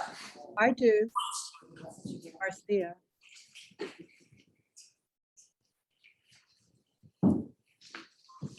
Hi, I'm Barbara Bornstein at 288 Sag Road. Thanks for giving us time, not only to speak here today, but giving us enough notice so that we can respond to what's going on. It's really helpful for all of our issues in the village. And forgive me for reading, but I get nervous and can't remember what I'm saying. But as everyone said, being at the beach during the most wonderful times of year, having that taken away for half the year is really tough. You know, it is where we not only meet with take our four-leggeds, but we meet with our two-legged friends, and they might be from Sag Harbor, and they might be from East Hampton. And we really hope that those limits are not put on those people. You know, I can't say that my friends love me enough to go buy an extra expensive permit just to meet me for a walk, but you know, maybe we'll have to test that. But in these past few weeks, when Roy and I have been taking our walks, we mainly saw no other humans, maybe one other car. And once we got out of the jurisdiction of the beach area where the current leash and laws apply, if we saw someone else, we would actually turn around maybe and go the other way just so we wouldn't bother someone else. And we would take extra food bags and pick up after someone else or use them for the balloons or the garbage that we come across. So thank you for putting the little dispenser of bags up. I mean, nobody has an excuse to be rude with that there for our convenience. And there are already fines and rules in place that would make this conversation unnecessary if they were enforced. So I'm having a hard time understanding how placing heavier restrictions for longer amounts of time is logical, given the difficulty of just stopping a small amount of people already disrespecting the rules. If the rules and fines work, we wouldn't need more. So I'm hearing some people today saying that more controls beyond what's being proposed, such as the special permits for dogs or out of village residents, and I'm against any further rules or restrictions. And I know that you're already overburdened with all kinds of work here in the village. I also can't picture you putting another system in place just for dogs and extra permits, and you know, how would you even deal with the layers of bureaucracy and that, much less more enforcement? So I hope that whomever is having issues with certain dogs, you know, if they're getting bitten, I guess they should be calling the police or animal control so that those folks don't ruin it for the rest of us. I actually appreciate the leash requirement in the parking area and the close proximity of the village. Everybody knows if you have a leash dog and an unleashed dog approaches you, it's a recipe for a ruckus. So I appreciate that, and I sometimes ask people to please leash their dogs when they're with me. But please leave in place the freedom to enjoy the beach as we have forever. And if need be, find a way to enforce the rules that are already in place. And maybe keep the hearing open for a while so that anyone who couldn't either be at the meeting or the Zoom today would have a chance to respond as well. Thank you very much. Thank you. Okay, is that it for in-house? Okay, we're gonna go to Zoom. No, wait a minute, there's one guy here. Gary. Okay, come on. Come on. Yep.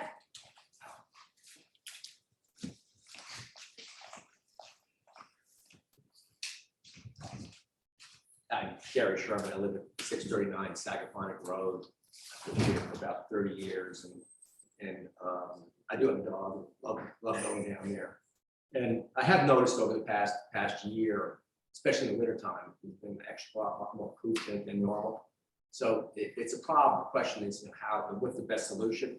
And I don't want to repeat. I wrote a letter that I thought outlined some of my ideas and just 30 seconds. I think that this law is not going to impact, not going to help the problem off season with the dog poop. And I have been picking up other dogs, I'm occasionally about my own dog.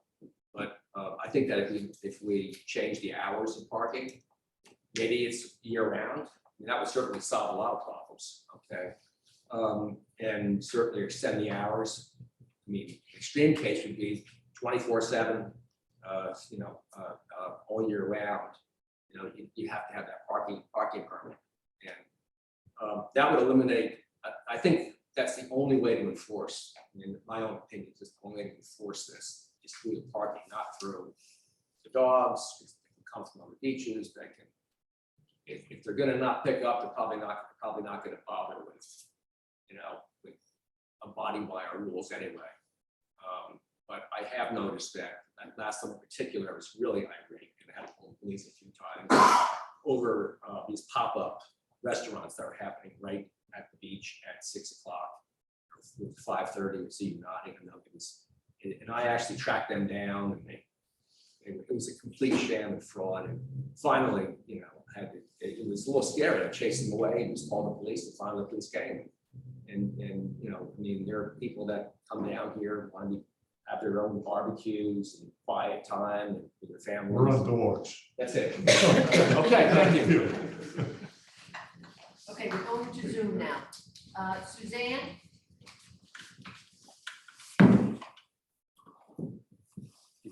Hello, thank you for having us like this. I'm 763 Daniels Lane, Sagaponic. I've lived here for more than 40 years. And I have experiences which are different from many of those I've heard, and they're negative ones with respect to dogs. On many occasions, and I'm talking about a specific area from Town Line Road to Peters Pond. The beach of that area has no restrictions. There's a sign on the East Hampton side of Town Line that has dog restrictions. There is no such sign on the western part of Town Line. And on many occasions, while I'm sitting on the beach, dogs have come right to my blanket and peed on my blanket in my face with the owners far away on the beach. The dogs have gone into the dunes and they basically harass us. I can't take a run on my beach because they'll run after me, and they are absolutely in the way. If they were leashed, that might be a different story, but they come right up to where the blankets are while their masters are walking on the beach. And they often leave their remains there, and not all the time is it picked up. And I've addressed this one-on-one to the point where I come with an umbrella to protect myself from these assaults that have gone on year after year. And I'm sorry, but this has been the case.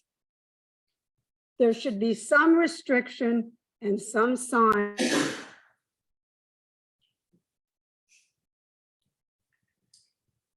Thank you. Thank you. Susie Gelman? Thank you so much. I really want to echo the comments from the previous discussion about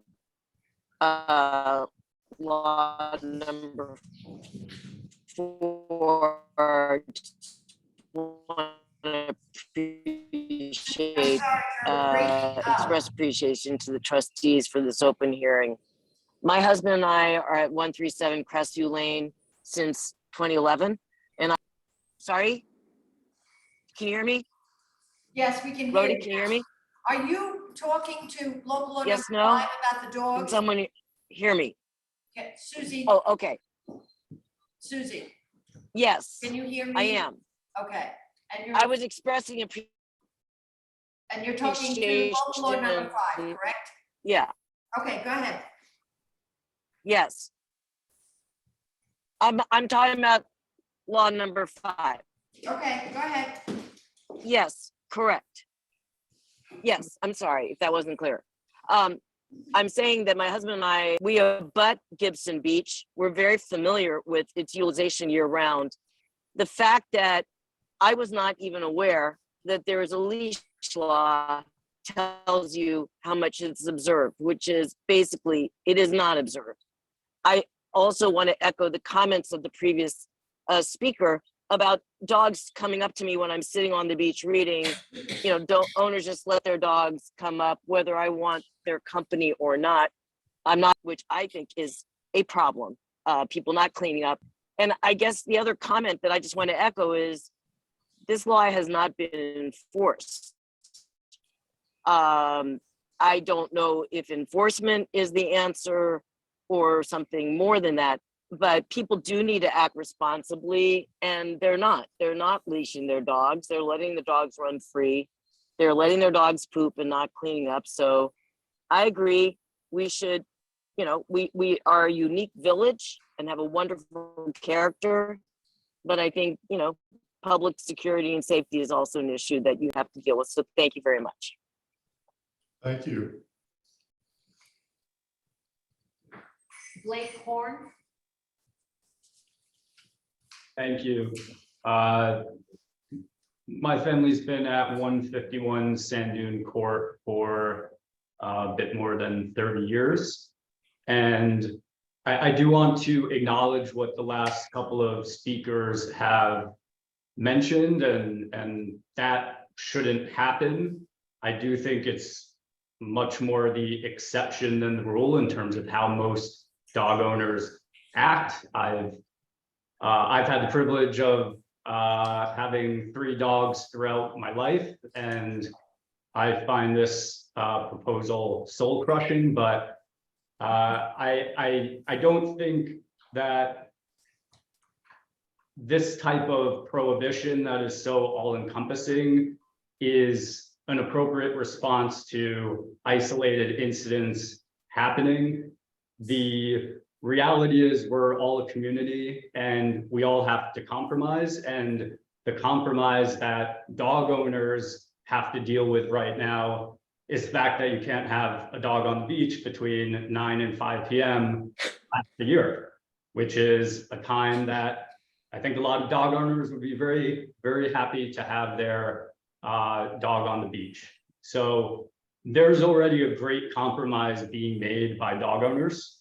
I think it's I look at what the other towns do in terms of the prohibition, and I find it offensive, and I'm very happy that we're in Sagaponack where it's not like that. And when I look at this map of people coming from other areas to this beach to bring their dog, I'm proud that we're in Sagaponack and that that's allowed, and I welcome those people.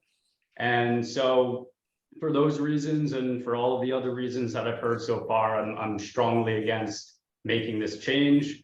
And you know, my commitment to the last few people that have spoke is that I personally will abide by the rules and try to avoid those types of situations that make people without dogs or that don't want to interact with dogs uncomfortable. But this proposal just does not bear a reasonable relationship to even those complaints in my mind. Thank you. David Reynolds. Hello. Yeah, I want to reinforce what couple of speakers have said, including my wife Suzanne, we live at 763 Daniels Lane in Sagaponic once again. And in our area of the beach, which is west of Town Line Road and between Town Line and Peters Pond, there are no restrictions whatsoever. So as Suzanne was saying, fairly often dogs without their owners will come up and go to the bathroom, even on our blanket, in our bags. And once our daughter, when she was quite young, I looked on the beach and a loose dog was running after her. Fortunately, it was a pit bull. Fortunately, it stopped. It was running like 100 miles an hour. And then we have a friend of ours who came over, and her dog was on a leash, and a dog actually killed her dog. And now that's very rare. Obviously, the latter two are extremely rare. But we go to the beach every day. We have private ocean access, and so we're at the beach every day. We see plenty of dogs. And now again, we're talking about the area just west of Town Line, and to the east, you can't. I don't know if you can't take dogs at all or whatever, but there's a dog sign. On our side, kind of everybody brings their dog. So my simple advice for our area, which is between us and Peters Pond, is the following. Okay, if you want to bring your dogs, keep them on a leash. And I really respect people who, when they're approaching us, they put their dogs on a leash. And maybe when they don't see us, they're not. Although I think it's fair to everybody if it's always on a leash. Anyway, thank you very much for having this meeting. Thank you. Thank you. Liz Hamburg.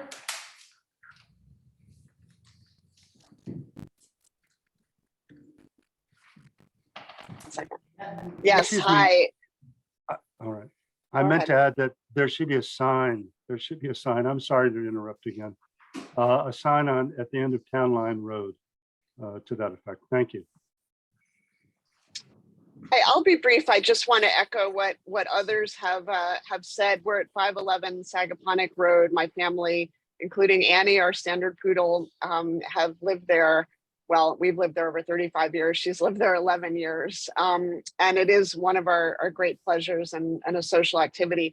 I would also really empathize with the other folks who've commented on the inconvenience or the fact that they're scared and afraid. And so I would really encourage us to find a way to regulate those that don't abide by the rules. I'm more than happy to keep the dog on a leash, within an area where there are people having beach picnics in the evening or whatever that is. But I also would say that I've experienced walking down the beach where there's no one, or maybe, one or two other people walking or running with their own dogs. So I do think that the majority of the time, there's not a need for this kind of enforcement. And I would also say that for those that don't pick up, let's regulate that as well. So I would love to find a way to cooperate with the town and with all the residents to make sure that the few that are not abiding by the rules, that we can help enforce it and make it a safe and enjoyable experience for all of us. Thank you. Thank you. Suzanne? Suzanne. 0001 DBK.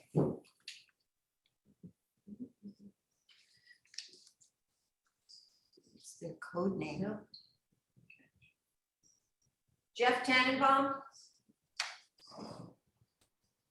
Hi, good afternoon, everybody. Thank you for the time.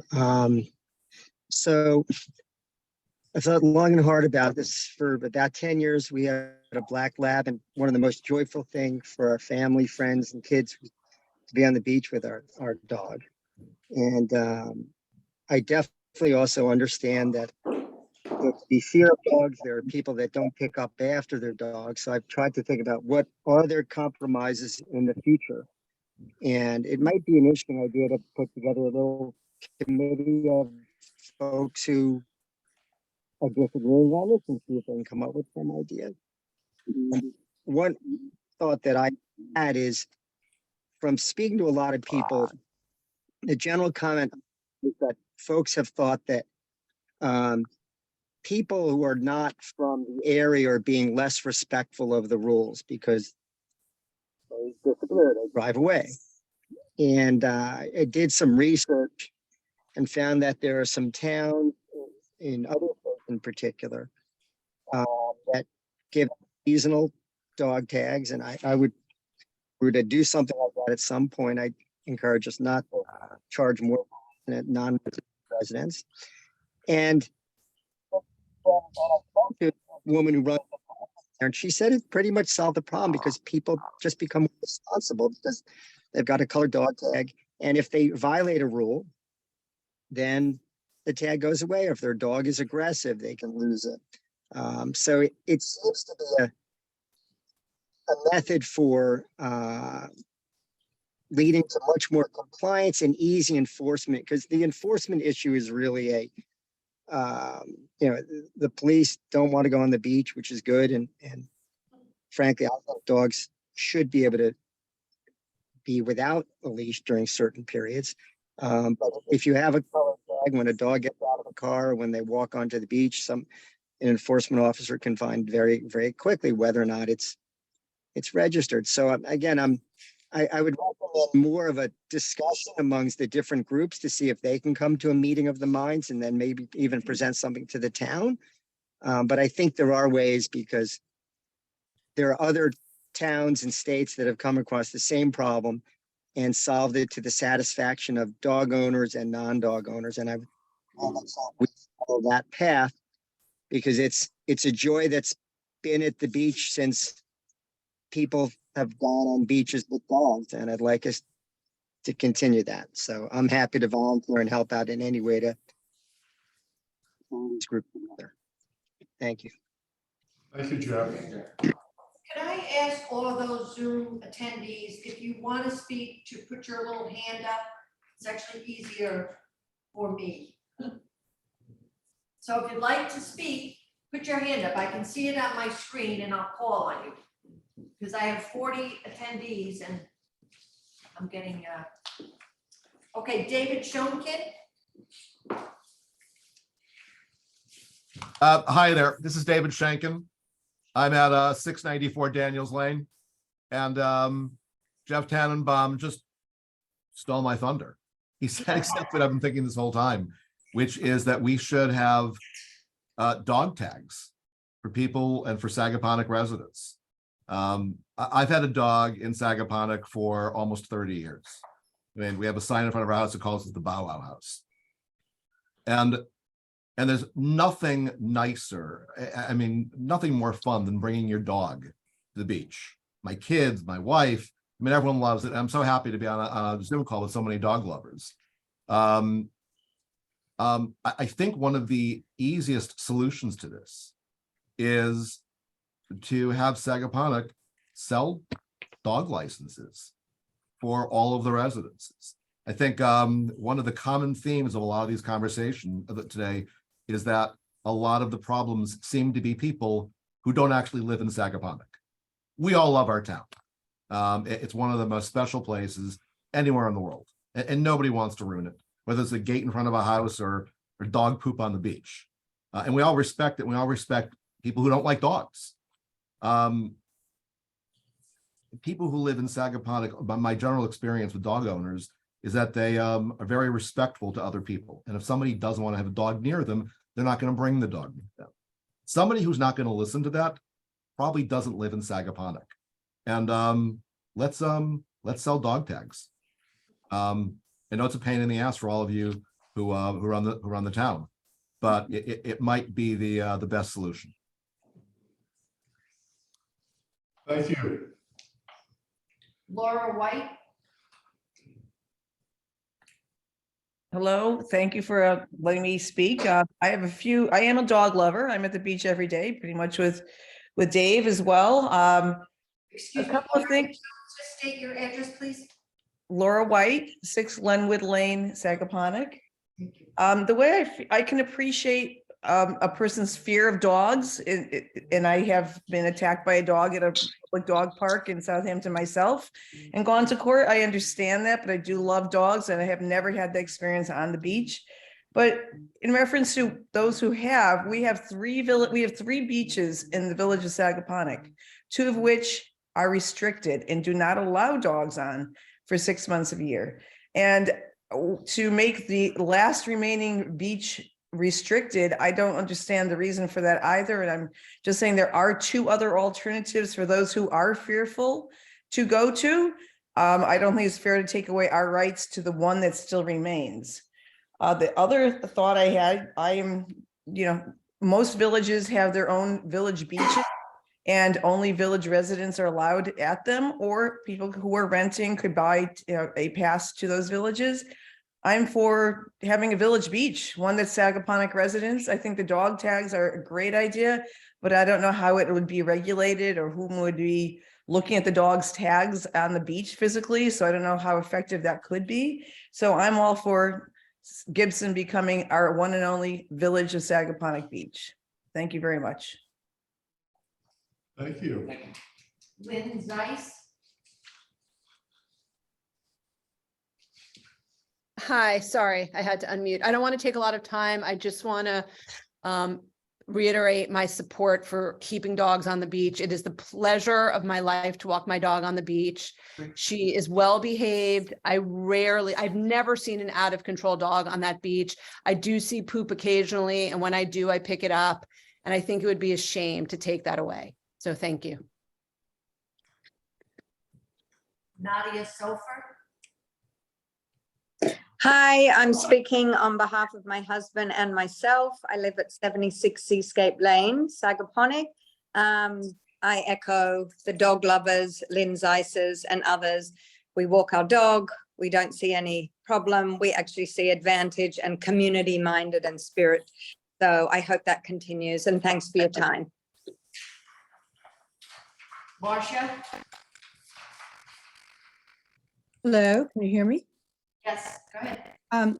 So I was down at Gibson Beach. And for the records, Marcia Michon.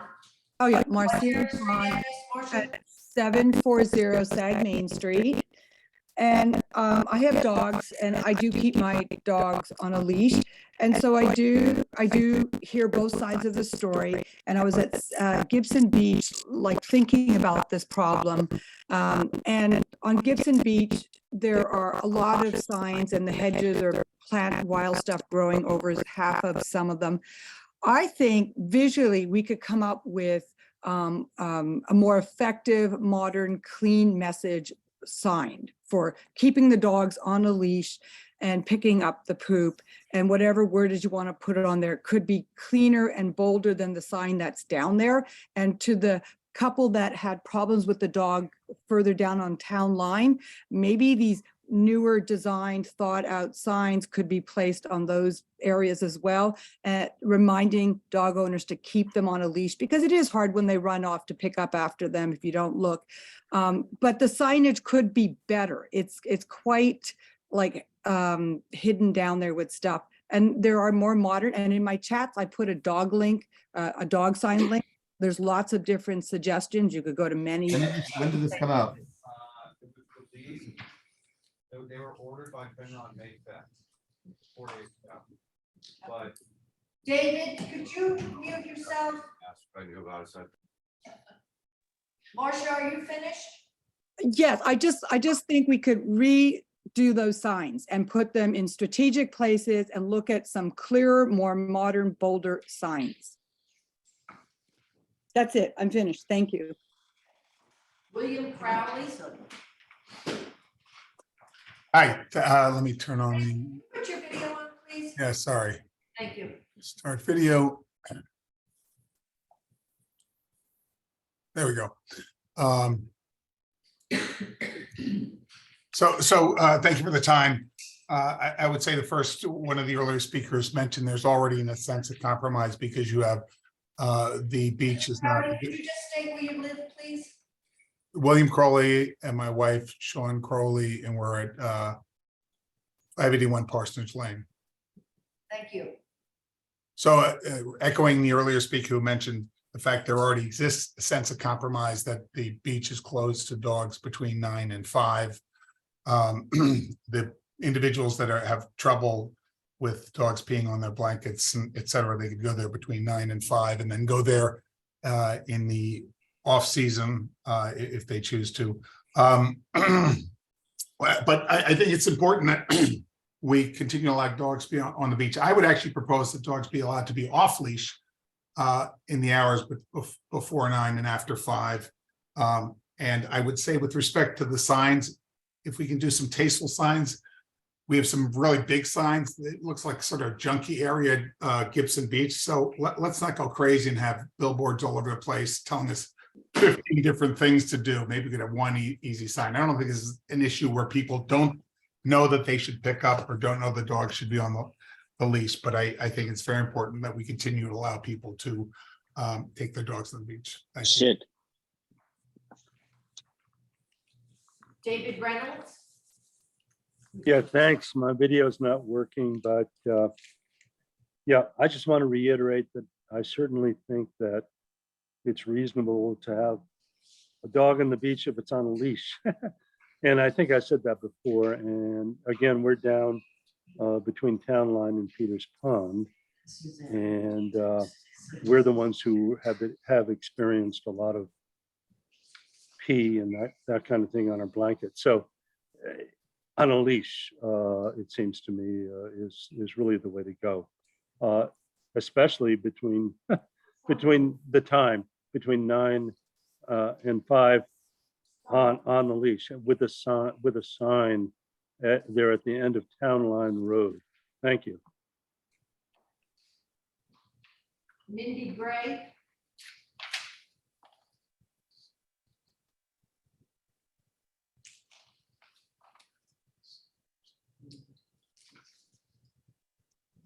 Mindy? You're both muted and your video is off, but your hand is up. Left the building. Okay. I have no more hands up, except for Mindy's. Is there anyone else that wants to speak to local law number 5 on Zoom? Yeah, I'd like to contribute. And you are? Hang on, let me just turn the video on here. Yes, David Robbins, live at 2983 Montauk Highway with my wife, Elliot Alonso. I think somebody alluded to a situation that I've got, and I'm sure many others do as well, which is relevant here. And that is for those of us that are immunocompromised, the beach represents the safest option for taking our dogs for a walk, especially during the summer months. And I'd like that to be taken into consideration. Thanks for the opportunity to make that contribution. Thank you. Okay, anyone else like to speak to local law number 5 that hasn't already spoken? Yes, I don't know if you can hear me. Okay. And sorry, I was. Okay, wait a minute, here's Mindy. All right, go ahead, Mindy. Oh, sorry. I'm so sorry. I wasn't able to get my video or mute off. I'm just sharing that I too support having dogs on the beach, as you can see. Your address, please. I'm sorry. Could you give us your street address? Oh, yes. I'm very sorry. 91 Potato Road, and just voicing my support for having dogs on the beach. I, of course, also think everyone should respect picking up after their dog and being aware of their, residents who are afraid of dogs. But it is a great pleasure of mine and our whole families. And it would be a real hardship if we were no longer allowed to have dogs on the beach. Thank you so much. Thank you. Michael? You're muted.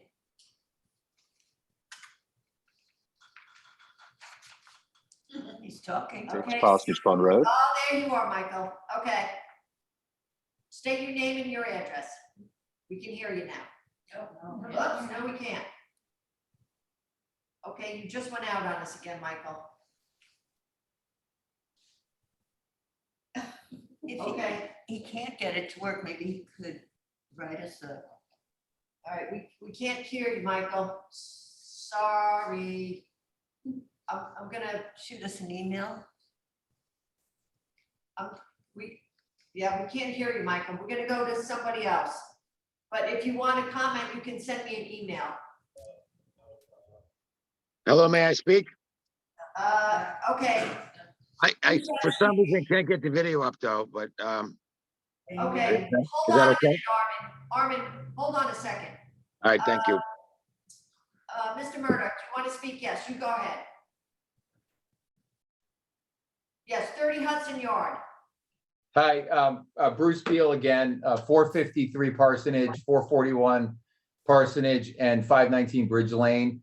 Again, I don't want to be repetitive, just want to go on the record that we would respectfully request that this law does not go into effect.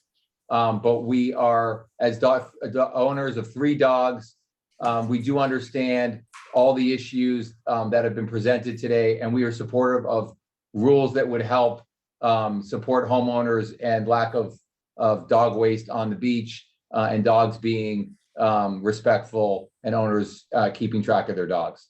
Thank you. Armin? Yes, I live at 1 Sag Pond Court in Sagaponic. First off, I sympathize with the people who are in favor of the new ordinance, but because I have seen some bad players on the beach, and I've gotten into arguments with them about, spoiling it for all of us. And here we are today talking about banning our dogs on the beach. And for those people who aren't dog owners, you have to understand that our dogs are literally our children. And I'm with my dog 24/7. I would never go to the beach without them. And by making this ordinance pass, you're basically telling me not to go to the beach. I think it's more of a matter of education or signage or permits. All those may work, but I don't think just strictly passing an ordinance restricting dogs on the beach is the solution, because there's already an ordinance that says dogs must be in a leash, and they're not working. So I just want those people who don't have dogs to understand how we feel as dog owners, and I do sympathize with them. And I just hope there will be some type of compromise that satisfies everybody, and that's all I have to say. Okay, Thank you. thank you. Is there anyone else on Zoom that would like to speak to local law number 5? Amanda. Hi, yes. My name is Amanda Fairbanks, and I live at 1571 Sag Road. I just have to say, I just want to reiterate what a few people said. I've recently recovered from neurological Lyme disease, and this area is horribly endemic for ticks. And our beaches are really one of the only safe havens that we have as residents. Obviously, in order to be able to walk our dogs there and enjoy this beautiful place we get to call home. As an investigative journalist and local writer and author, I'm a little curious about the jurisdiction in terms of, let's say we're able to get our beach permits from Southampton town, and how it would be then that the village would be able to just allow dog tags for only village residents versus town residents. That would be something that I would be curious about. I'm in total support of whatever it is that allows all of us to enjoy using these facilities, and to have everyone be happy with that. But I'm just curious about that caveat with the tags specifically only for village residents. And I thank you for your time and for the participation in this democratic process, truly. Thank you. Thank you. Let's see, Gibson Lane is actually owned by the village of Sagaponic, but through an intermunicipal agreement back in, I think it was 2007, we continue to allow the town to regulate the beach access there. With a certain time period of notice, we can take that responsibility back to the village. The facility at Sag Main Street is actually owned by the town of Southampton. when a village takes over, becomes incorporated, it automatically gains all the roads, but it does not gain another municipality's recreational facilities, which is what Sag Main Beach is. That's actually owned like private property by the town of Southampton. Am I in the right ballpark? 100%. Good to say that. Perfect. I'd like to make one comment. There are ticks on the beach as well, just so you all know. So Amanda, to your question, if the board decided to have the Village of Sagaponic dogs get licenses, you being outside the incorporated village would not be able to acquire that license for your dog for the beach. Correct. I understand that. Yep. Thank you for the explanation. Sure, thank you. Is there anyone else that would like to speak to local law number 5? Going once, going twice. I don't have anybody else.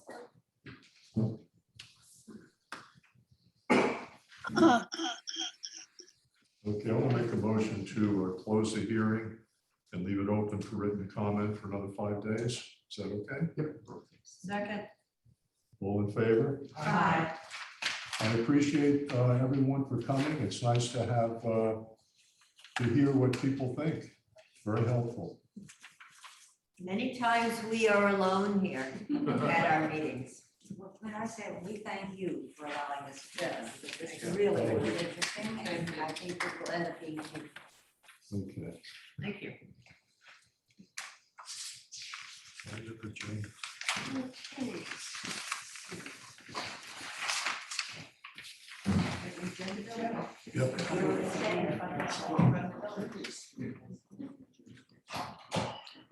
Okay, the lot line modification, construction topping and courthouse at Sagaponic LLC, we're still waiting for some process. Excuse me. Thank you. I'd like to adjourn that until the June 14th meeting. Do I have a second? Second. All in favor? Aye. Subdivision application of 351 Bridge Lane LLC. They're still trying to figure out something, so we don't have complete paperwork. I'd like to adjourn that to June 14th board meeting. Do I have a Second. Okay, all in favor? Site plan application of Lawnmower 22 LLC, number 12 Old Farm Road. We had reports come in from our environmental consultant and also our engineering firm, and they seem everything's in order now, all the paperwork. Okay, great. Charles Pitt, architect, representing the owner. Yes, I had made addressed all the comments that were made by the village engineer. I'm not sure if he's, hopefully he's satisfied with everything. Yep, absolutely. And we're here to press the approval. Okay. Let's see, I make a motion to, let's see, what do we call this thing? You can deem that resolution read into the record, and I Okay. will enter it into the minutes, and it's for approval without no conditions. Correct. You know, Mayor, if you wanted to take this one section is from here down. The resolution is in the packet, even part of the minutes. That's the resolution for tonight. Thanks for helping me out.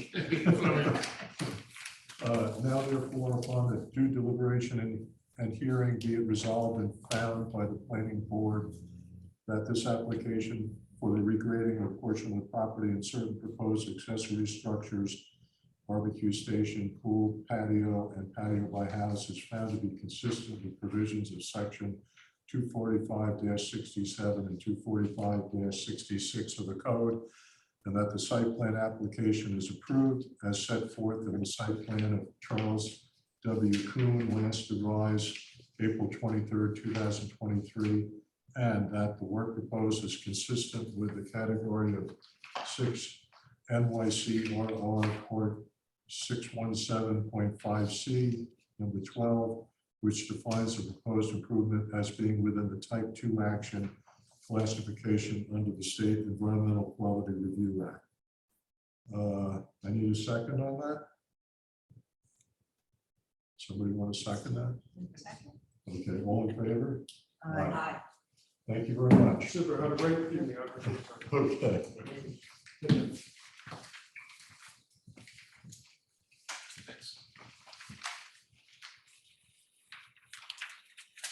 Okay, now we have an agricultural fence application, which we approved, and now we're looking to amend it slightly. In our initial approval, we required an as-built survey, which actually, according to the state, which gives us authority to do anything, that survey is not required of farmers. It's rather expensive to be done, and the state feels it's a burden for us to require that. The land was surveyed before the fence went up, and we simply require that the building inspector inspect it to make sure it's done according to plan. So I'll make a motion to amend the previous resolution to eliminate the requirement for the survey and to allow the as-built construction inspection to be done by our building inspector. Right, okay, I make that motion. Resolution. Oh, Stating just what Brian said. Yeah. okay, Okay. all right, so I need a second on that? Second. All in favor? Aye. Aye. Thank you. Let's see.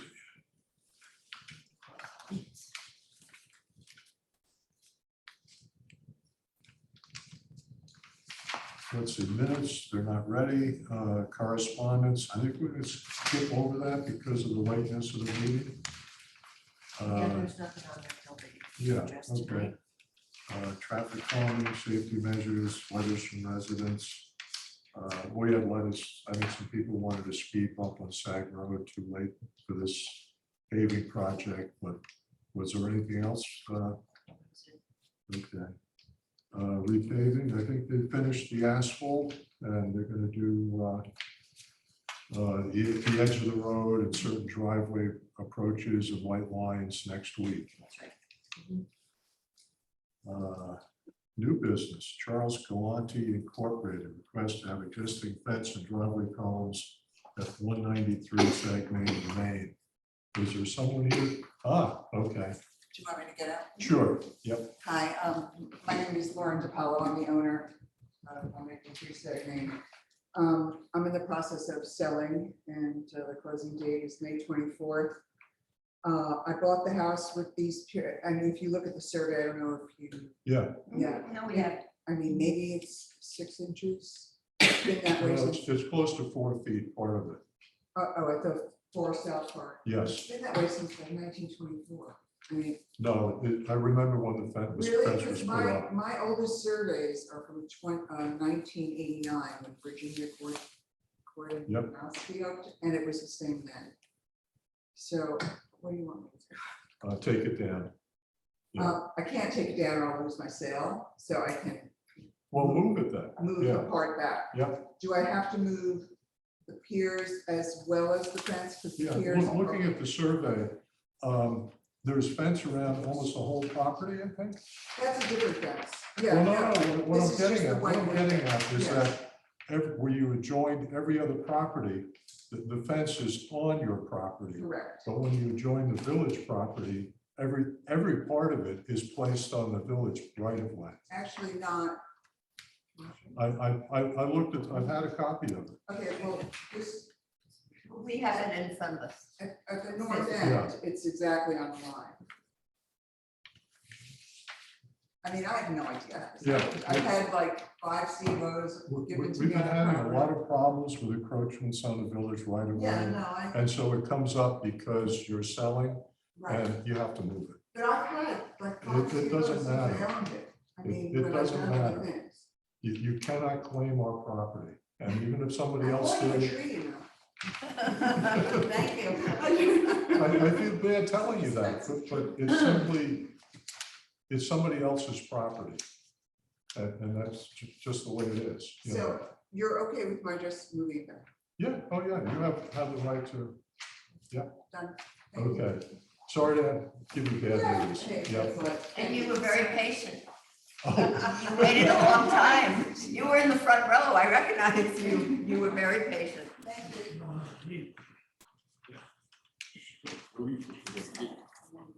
okay. Yep. Well, thank you.